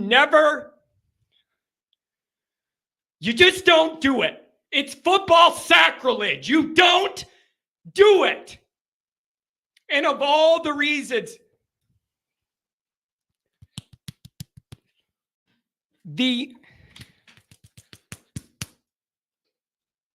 it's a playoff game. Notre Dame's a northern team. You want other people to have to come play in the cold. That's your advantage. It helps you win the game. Why would you move to Indianapolis in a dome and neutralize your advantage on purpose? Why? Why? Just the idea of this is enough to set me off. I'm 100% confident they're not doing this. And whatever the TV thing is, they're going to figure it out. That's the argument that I see. Pete Pavakwa has a foot in both pools here with him being an NBC guy. They're going to figure it out. But if Notre Dame gave up a chance to host a home playoff game in cold weather for that stupid dome in Indianapolis, I'm done with Notre Dame. This channel's done. I'm gone. Because it shows me they have it would show me where their priorities are. And it's not winning, and I can't handle that. And that would be such an affront to everything that this is supposed to be, I'm done. I'm telling you, I would not physically and emotionally be able to handle it. I couldn't, there's no physical way I can handle that. I couldn't do it. No way. The students are off campus. Who cares? Who cares? It's a playoff game in Notre Dame Stadium. It's going to sell out 100%. And so I don't care about that. Also, if the students are off campus for the holidays, what does it matter whether it's in Indianapolis or South Bend then either way? To cold weather point. That's what you want. That's what you want. Cold weather around. Oh, I might be cold and I don't want to be uncomfortable. We better bring it inside. I can't handle this kind of thinking. Oh. The concept of this is so offensive to me in every competitive way. I can't wrap my mind around it. I'm going to have an aneurysm again. Oh, I saw Tommy Reese beat Purdue at Lucas Oil. I've seen Magic there before. You know what was fun about that? I actually had a suite for that, like a corporate suite for that, because my parents, some of my parents' best friends, he was the CEO of some liquor company, and they have a private suite for their company for Lucas, everything that goes on in Lucas Oil. And me and Pat went, we were going, and then I invited Pat and his wife. And oh man, I felt so fancy being able to tell Pat, use your regular ticket to get in, then use the private elevator to come up to our suite. We had waitresses, everything you could eat and drink, your own private bathroom. That game was awesome just because we had those accommodations. Man, it was fancy. Anyways, this cannot be. I want cold. The colder, the better. All right? Those suites were really sweet, man. I'm not used to that. Usually run in those circles. This was a unique situation. But it was beautiful. Private elevator up, your own little bathroom, waitresses, all sorts of food, any beer and liquor you want, a full bar in your own little room. It was awesome. It was really awesome. Oh man, I got to calm down after that outburst. The concept of it. And I'm telling you, Notre Dame's not going to let whatever it is in their TV deal with NBC, they're not going to let that make them give up a home playoff game. And if they do, I'm done with Notre Dame. This channel will cease to exist. I'll go back to burying people again. Like, I'm not doing it. It shows me your priorities. And it's not winning. That would be the ultimate. You showing me it's not about winning. It's about TV money and you making them happy. No. I'm done. Like, it would be the ultimate.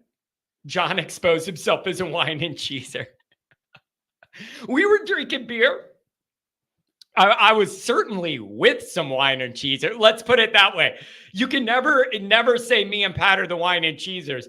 We were with a bunch of wine and cheesers, though. You look around in those booths, and there's barely anybody looking at the game, because they're doing their business deals, whatever they're doing. A lot of it was just corporate bullshit. Man. They were wheeling and dealing, and you have your group in there, whatever. And then there's me and Pat going nuts over the game, right? But I do mean that if they moved that game, I'm out. It would just be the ultimate insult to everyone involved with Notre Dame. Frank, Rock, everything. You get a home playoff game and you're going to move it into some cold dome that has nothing to do with you. I can't even process it. And again, the students are off campus. They're off campus anyways. What does Indy help? They all go home, all these different states. What does it matter if you still did it in South Bend or Indy? The students are gone either way. Cold weather around Christmas? Yeah, I freaking hope so. What's that kid's movie my daughter's watching? It makes me want to stab a knife in my eyeball. Frozen? Give me the Frozen.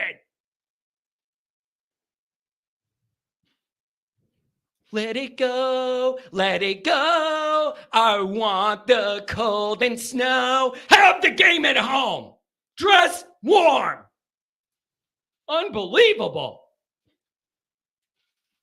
Unbelievable.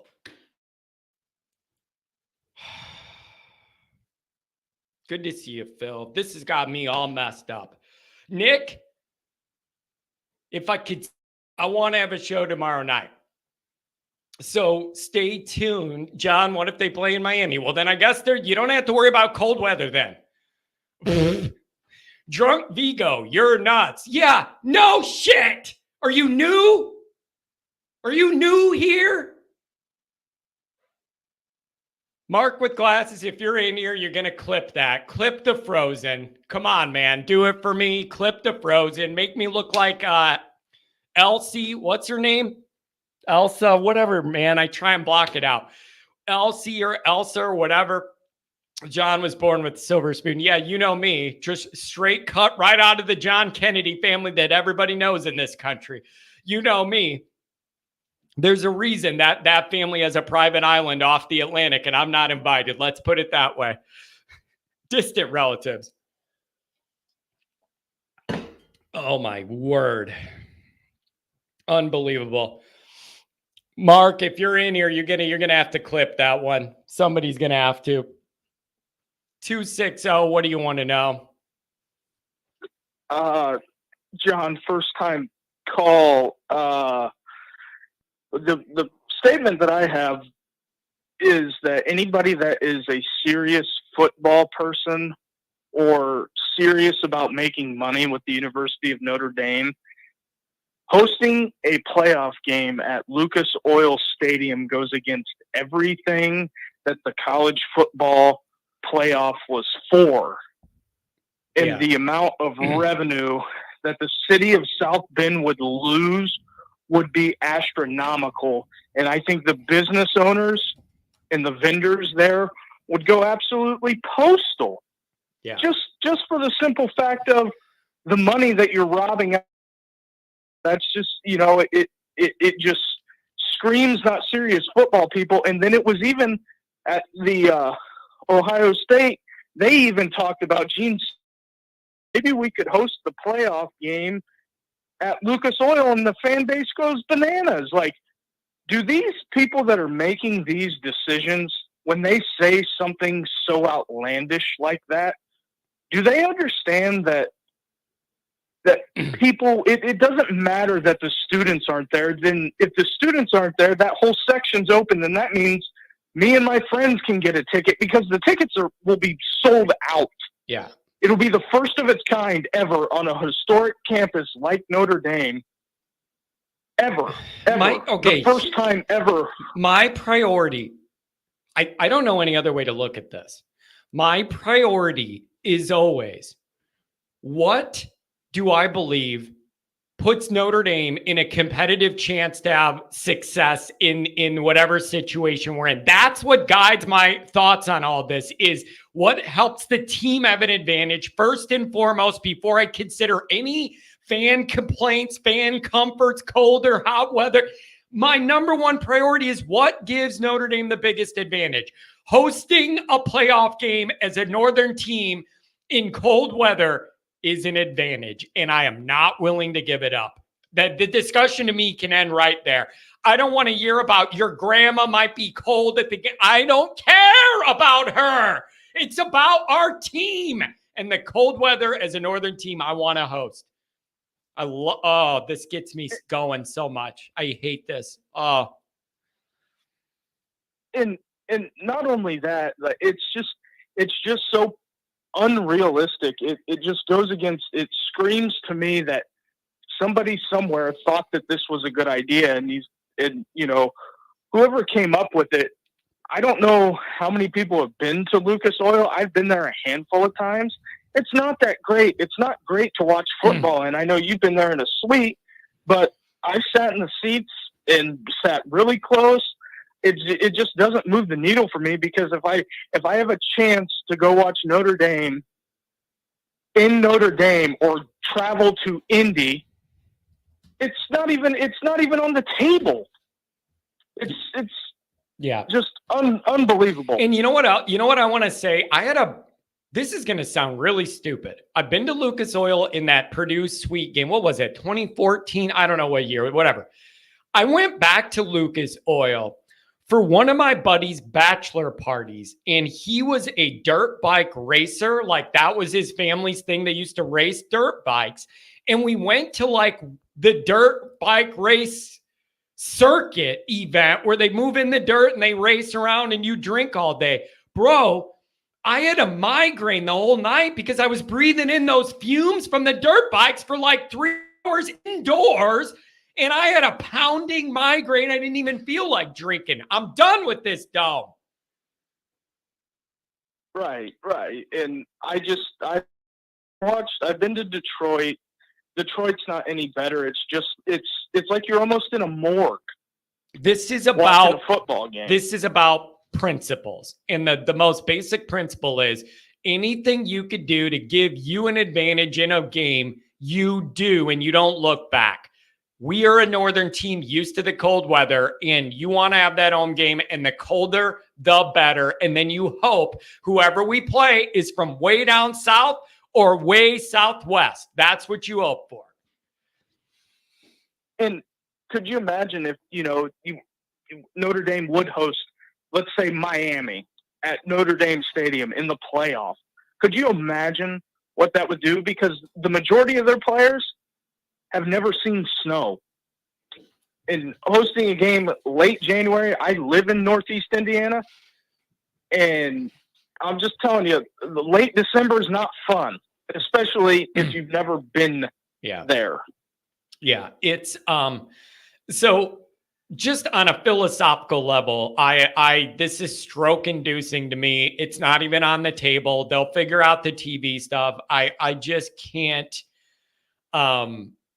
We're not doing this. I don't even want to entertain it. It even bothers me to talk about it and bring it into the ether. Like, I'm extremely uncomfortable with this. It goes against every single football principle you ever grew up knowing. Like, I'm totally against it 100%. And the worst argument of all of them is, what if the fans are cold? Don't you want them to be more comfortable? It's not about you. It ain't about me. It ain't about Granny. It ain't. Nobody cares about us. Nobody should care about us. The colder, the better. It's about winning football games, and it just screams soft that anybody would want to float that idea out there. But what I wanted to talk to you about was the Texas A&M game. More realistic topics. Okay. The Texas A&M game, for me, it hinges on, and how the season's going to go is the result of that game, in my opinion. Mm-hmm. Just for the simple fact of, with Mike Elko's teams, they're huge up front. And I feel like Notre Dame's offensive line is going to have some questions. And in that first game, we're going to find out if the offensive line is ready to put up a test. Because if you look at Texas A&M's roster, they're huge up front. Mm. So I just wanted to get your thoughts on that. Man, here's what I think.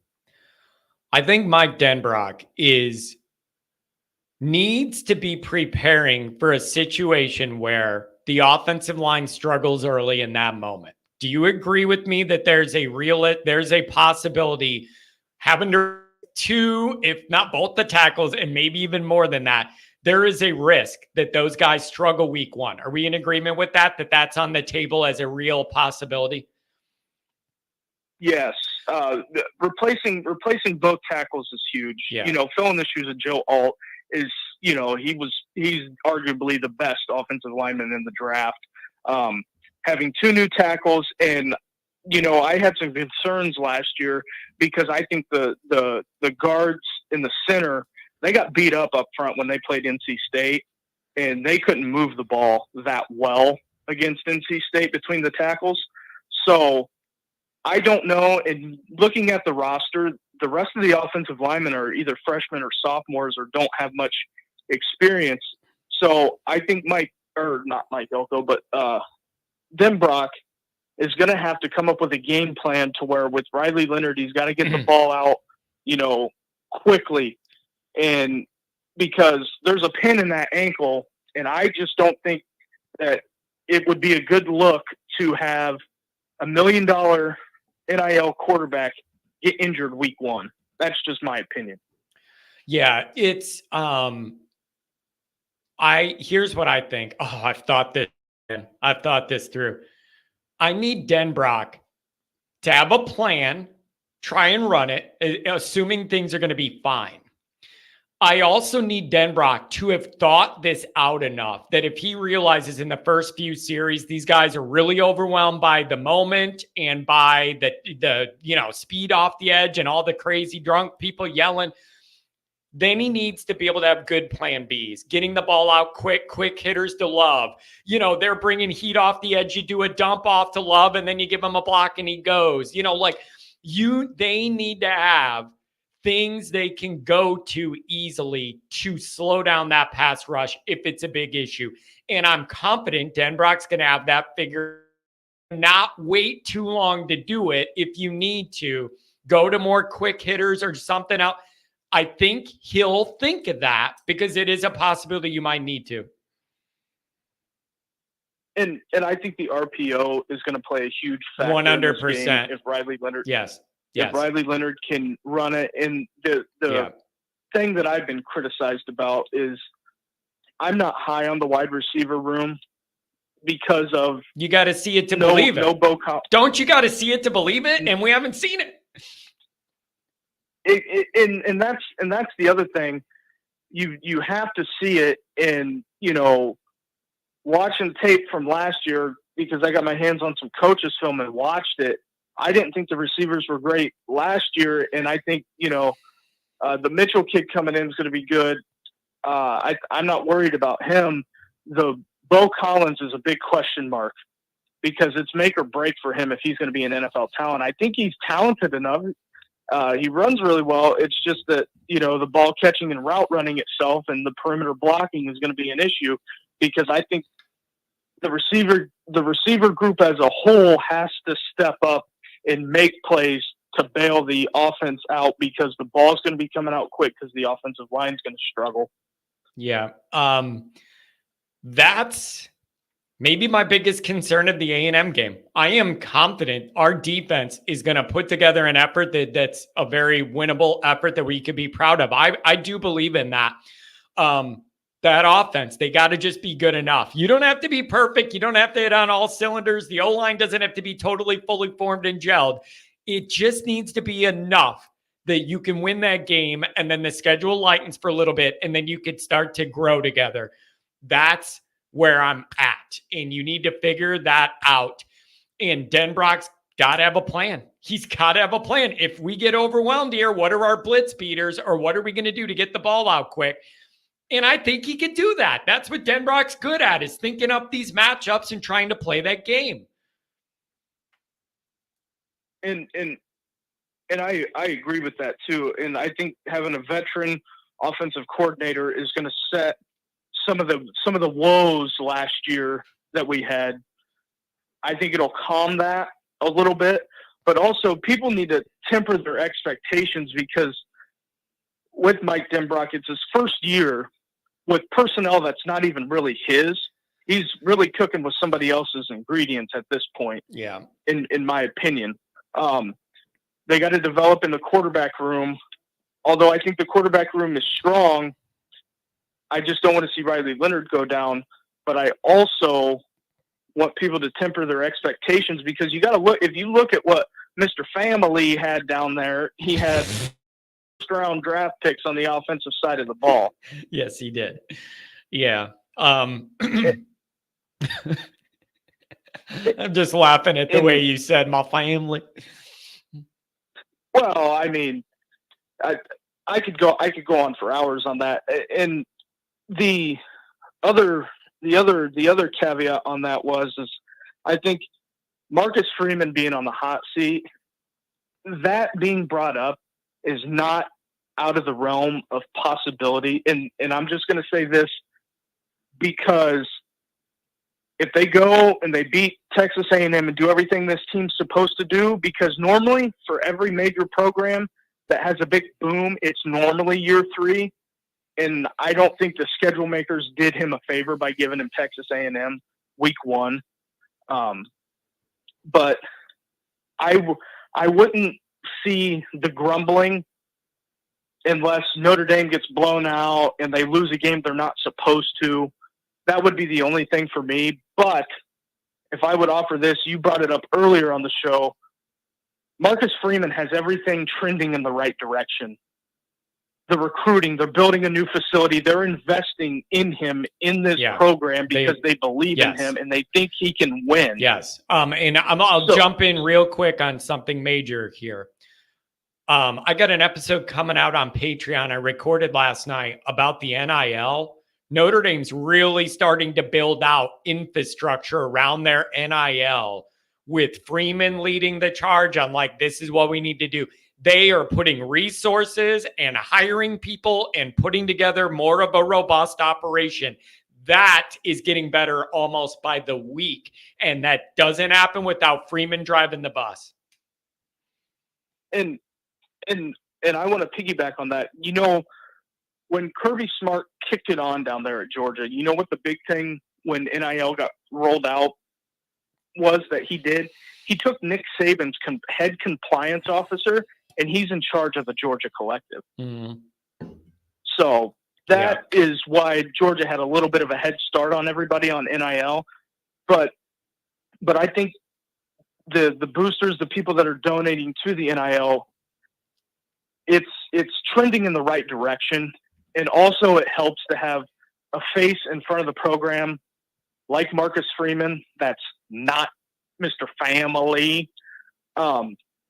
Because if you look at the amount of ex-NFLers that are sending their kids to Notre Dame, that should tell you something. Them guys have played at the Power 5 level, played college football, played in the pros, and Marcus Freeman's approach and recruiting has drawn those families in. So if that doesn't speak to itself, and even if they have a subpar year, you sit on your hands because what he's building is something to compete, because the standard right now is the Georgia, Ohio State. That is the standard. That's what you need to get to be a serious contender in college football, not this whatever Brian Kelly was doing up here the last couple of years. Yeah.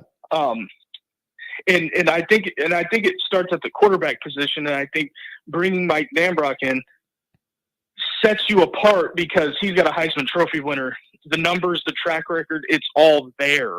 Yeah. You just got to put it on the field. But that's why I say people need to temper their expectations, because they don't have 2 wide receivers and a quarterback that are going first round on the Notre Dame roster. It's just not going to happen. Could it? Maybe. I don't know. I don't have a crystal ball, but to me, Riley Leonard doesn't project as an NFL quarterback. I don't think he throws it well enough. But on the other side of it is you're going to have the other angry side of the fan base. No matter what you do, they're going to be mad, no matter what, and complain because we gave a quarterback $1 million this year, and he threw 3 touchdowns last year. Yeah, and that's the stark reality of it. And I think if people would just calm down and chill out and just let Marcus do what he needs to put the program in position, because, you know, when Nebraska got rid of Bo Pelini, you could be Nebraska, where you had Scott Frost that was drunk at the golf simulator hanging out there and hogging it, and the golf team couldn't play or couldn't practice, and getting almost beat at home by North Dakota State. You could be in that position to where you're in the ether. Yeah. Yeah. It's, oh man, dude, today's been such a wild journey. I don't know how we ended up where we did. What a wild journey, man. Hey, anything else on the way out? Thanks for giving me a call today. The last thing I would say that I would have, the only game that concerns me is Louisville at home, because the way I read things, they had 5 offensive linemen transfer out, and people are saying their NIL is in shambles. But I think Jeff Brom took Purdue to a Big Ten championship, even though he didn't win. He's a Louisville alum, and I feel like he is another great coach out there. And that game scares me because I think he is a motivator and he can get those guys up and play. So I would not sleep on Louisville and think it's going to be a walk in the park, because I think it's going to be a dogfight. Yeah, having it at home, at least that helps. You're not walking into that buzzsaw no matter what. And you should have revenge on your mind, and you should all feel like crap because you took that game for granted last year, weren't prepared to play, and got smacked in the face and had no answer for it in front of America. So at least it's at home. It is going to be tough, but at least at home, I don't have that worry. You're walking into a hornet's nest and you're not even awake or ready for it. So, hey man, thank you. Have a good weekend, my friend. Yep, you too. Take care. Bye. Okay, we got a bunch more callers. I only got time for one more. Look who it's going to be. Sweaty Mike Singer. What's going on, baby?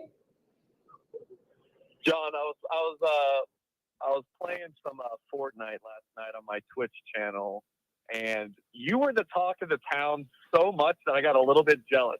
The guys in my chat, Brody and Mark with glasses, are like, "Hey, are you going to be on AI tomorrow?" And I'm like, "What are you guys talking about Allen Iverson for?" And I was like, "Oh, Always Irish."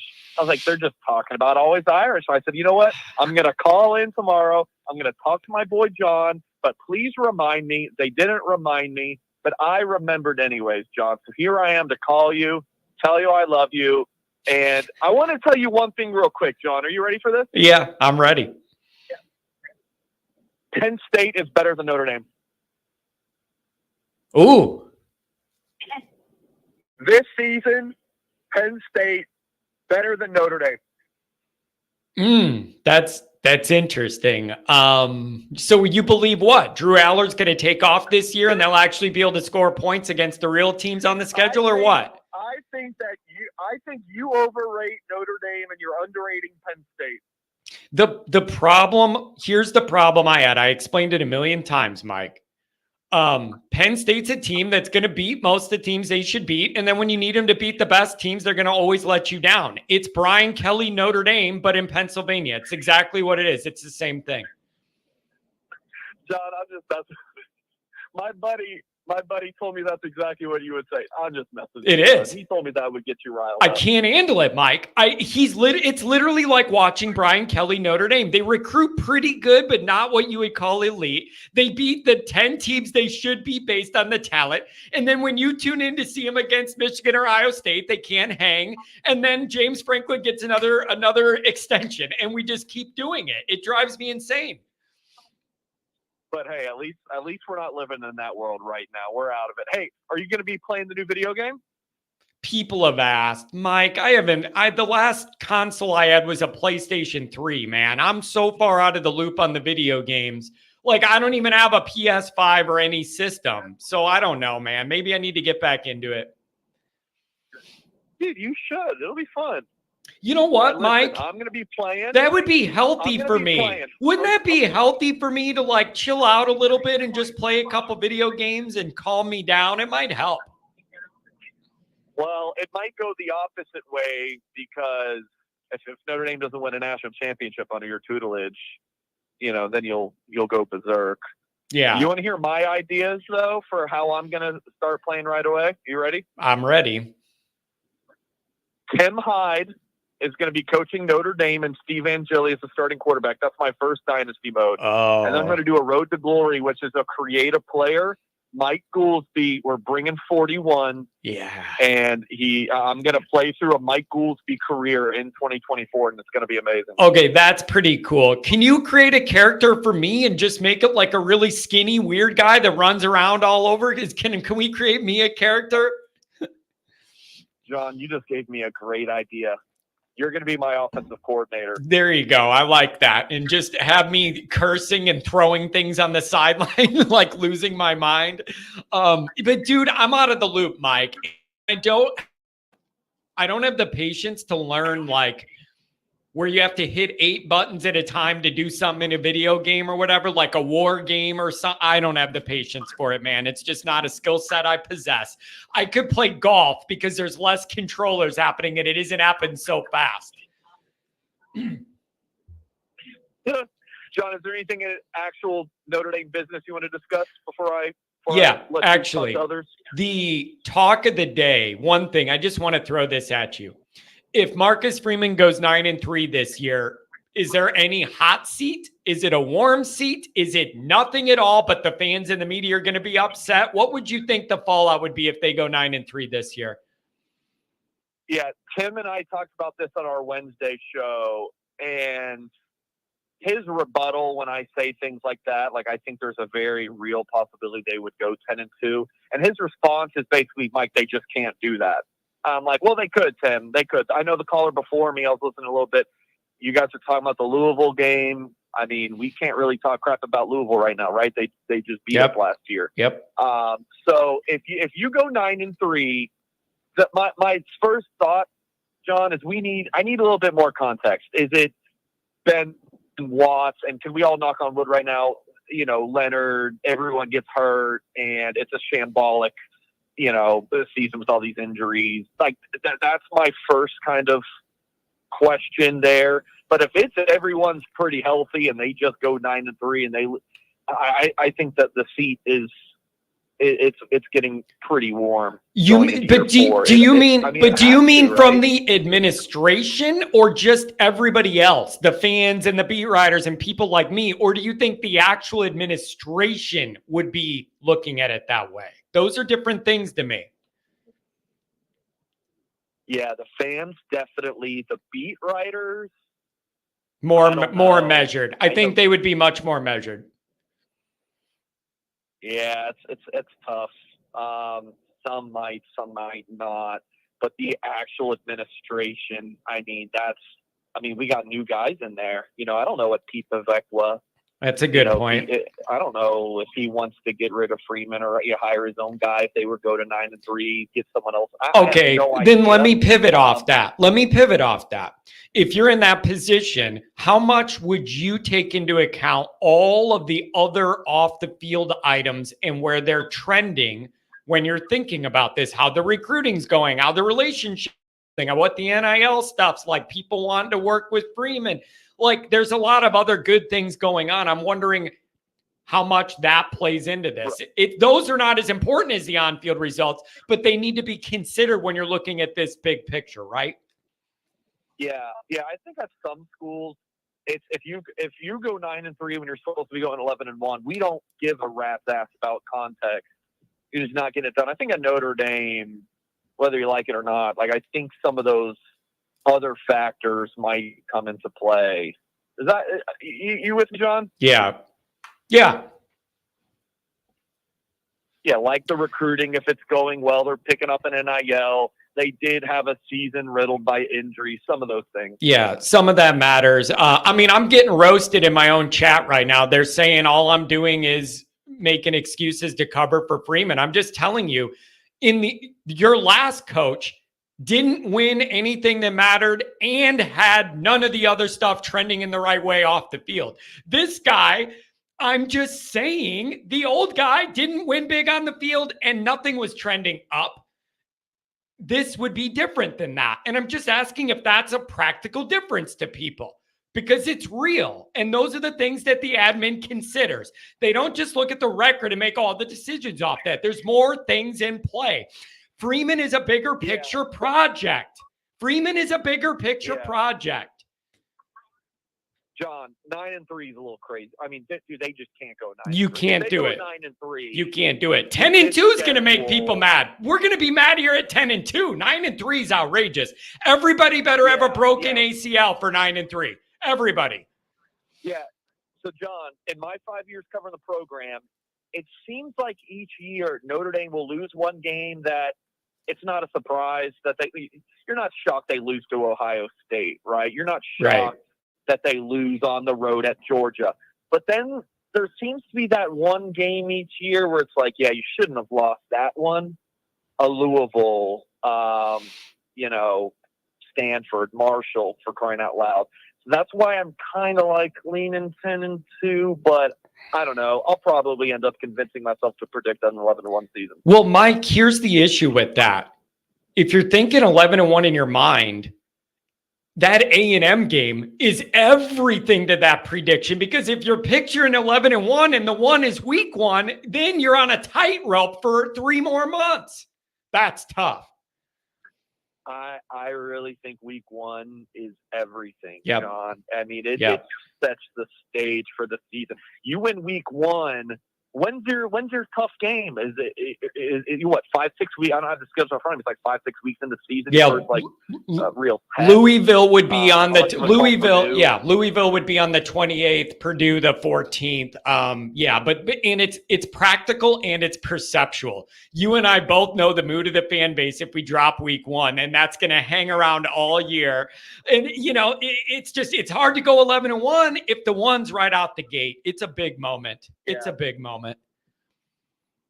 I got to say something to this Irish Gordian knot guy in your chat calling me the BVG of the Notre Dame beat. I'm going to be honest with you. That kind of stinks, man. I'm guessing I'd ban this guy from my YouTube chat, but that seems a little personal. It hurts my feelings a little bit, Mr. Irish.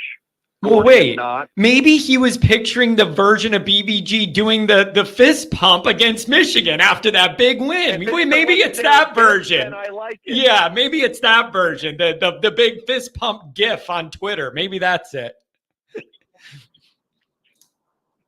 All right, John. Hey, I'm heading to Nashville. I'm meeting up with that guy who I was talking crap about a couple weeks ago when I called in. You remember that? Oh, yes, I do. Yeah. I'm not meeting him. I am going to Nashville, a little weekend getaway, but in-laws from the airport. So I will be out this weekend, but I will. There you go. Are you going to hit the strip, Mike? You going to put the video games down, and go hit the strip. Go down to the Honky Tonk Central, baby. Post up. Let's go. I know. I gotta touch some grass, drink a beer or something. That's what the people tell me. So. Yeah, you got to make some moves, man.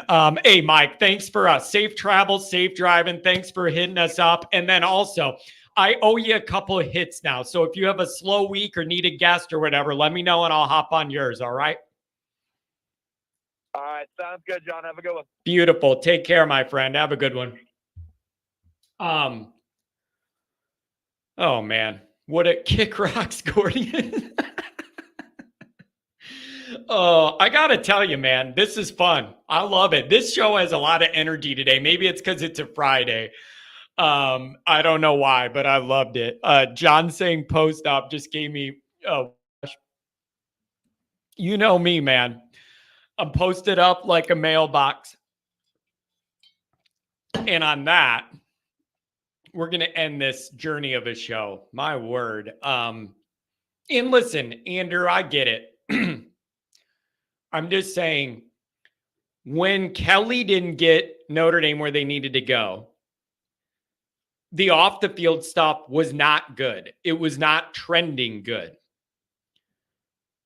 If Freeman doesn't get it where it needs to be this year, all those things are trending up.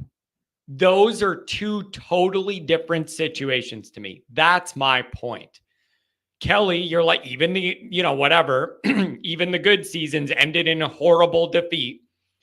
And then when I look at off the field, nothing was trending up. It was all trending down. Recruiting was not getting any better. Kelly turned everybody off in the program and nobody wanted to work with him or for him on a large scale. His attitude was poor, didn't want to put in the work and do the things they needed him to do. That's all I'm saying is those situations of all the other factors matter to me. It matters to me. Okay, we didn't get it done this year, but are there indicators it could be better later? In this case, yes, and in Kelly's, no. And that was the insanity of the Kelly era. doing the same thing repeatedly, not changing it, getting the same results, and then re-racking it and doing it again. Knowing your recruiting was nowhere good enough and not changing it. And then we just did it again. And then you did it again. It's enough to make you lose your freaking mind. All right, I'm out of here. I need to go sit outside with a Miller Lite or something and relax. This has got me all sorts of worked up. Stay tuned for tomorrow. Maybe I'll have a night show. I don't know. God bless you. I honestly don't favor BK. I just don't like the piling on and don't get the Freeman love. He hasn't done anything yet. Andrew, you choose to get real specific about certain things and like zoom in on them to where you're right, but you're missing the big picture intentionally to prove your point. You'll latch onto one thing when I'm looking at something bigger.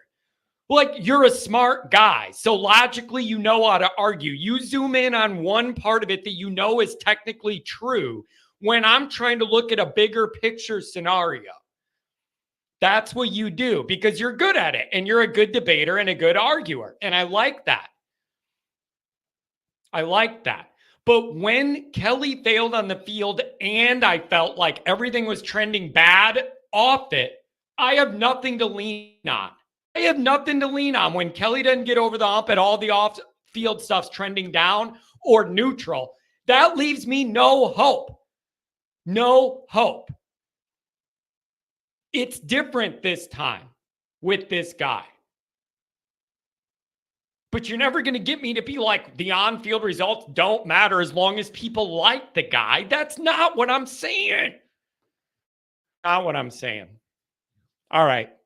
Jeez, I need to go freaking pound a Xanax or something. Jeezy Pete's.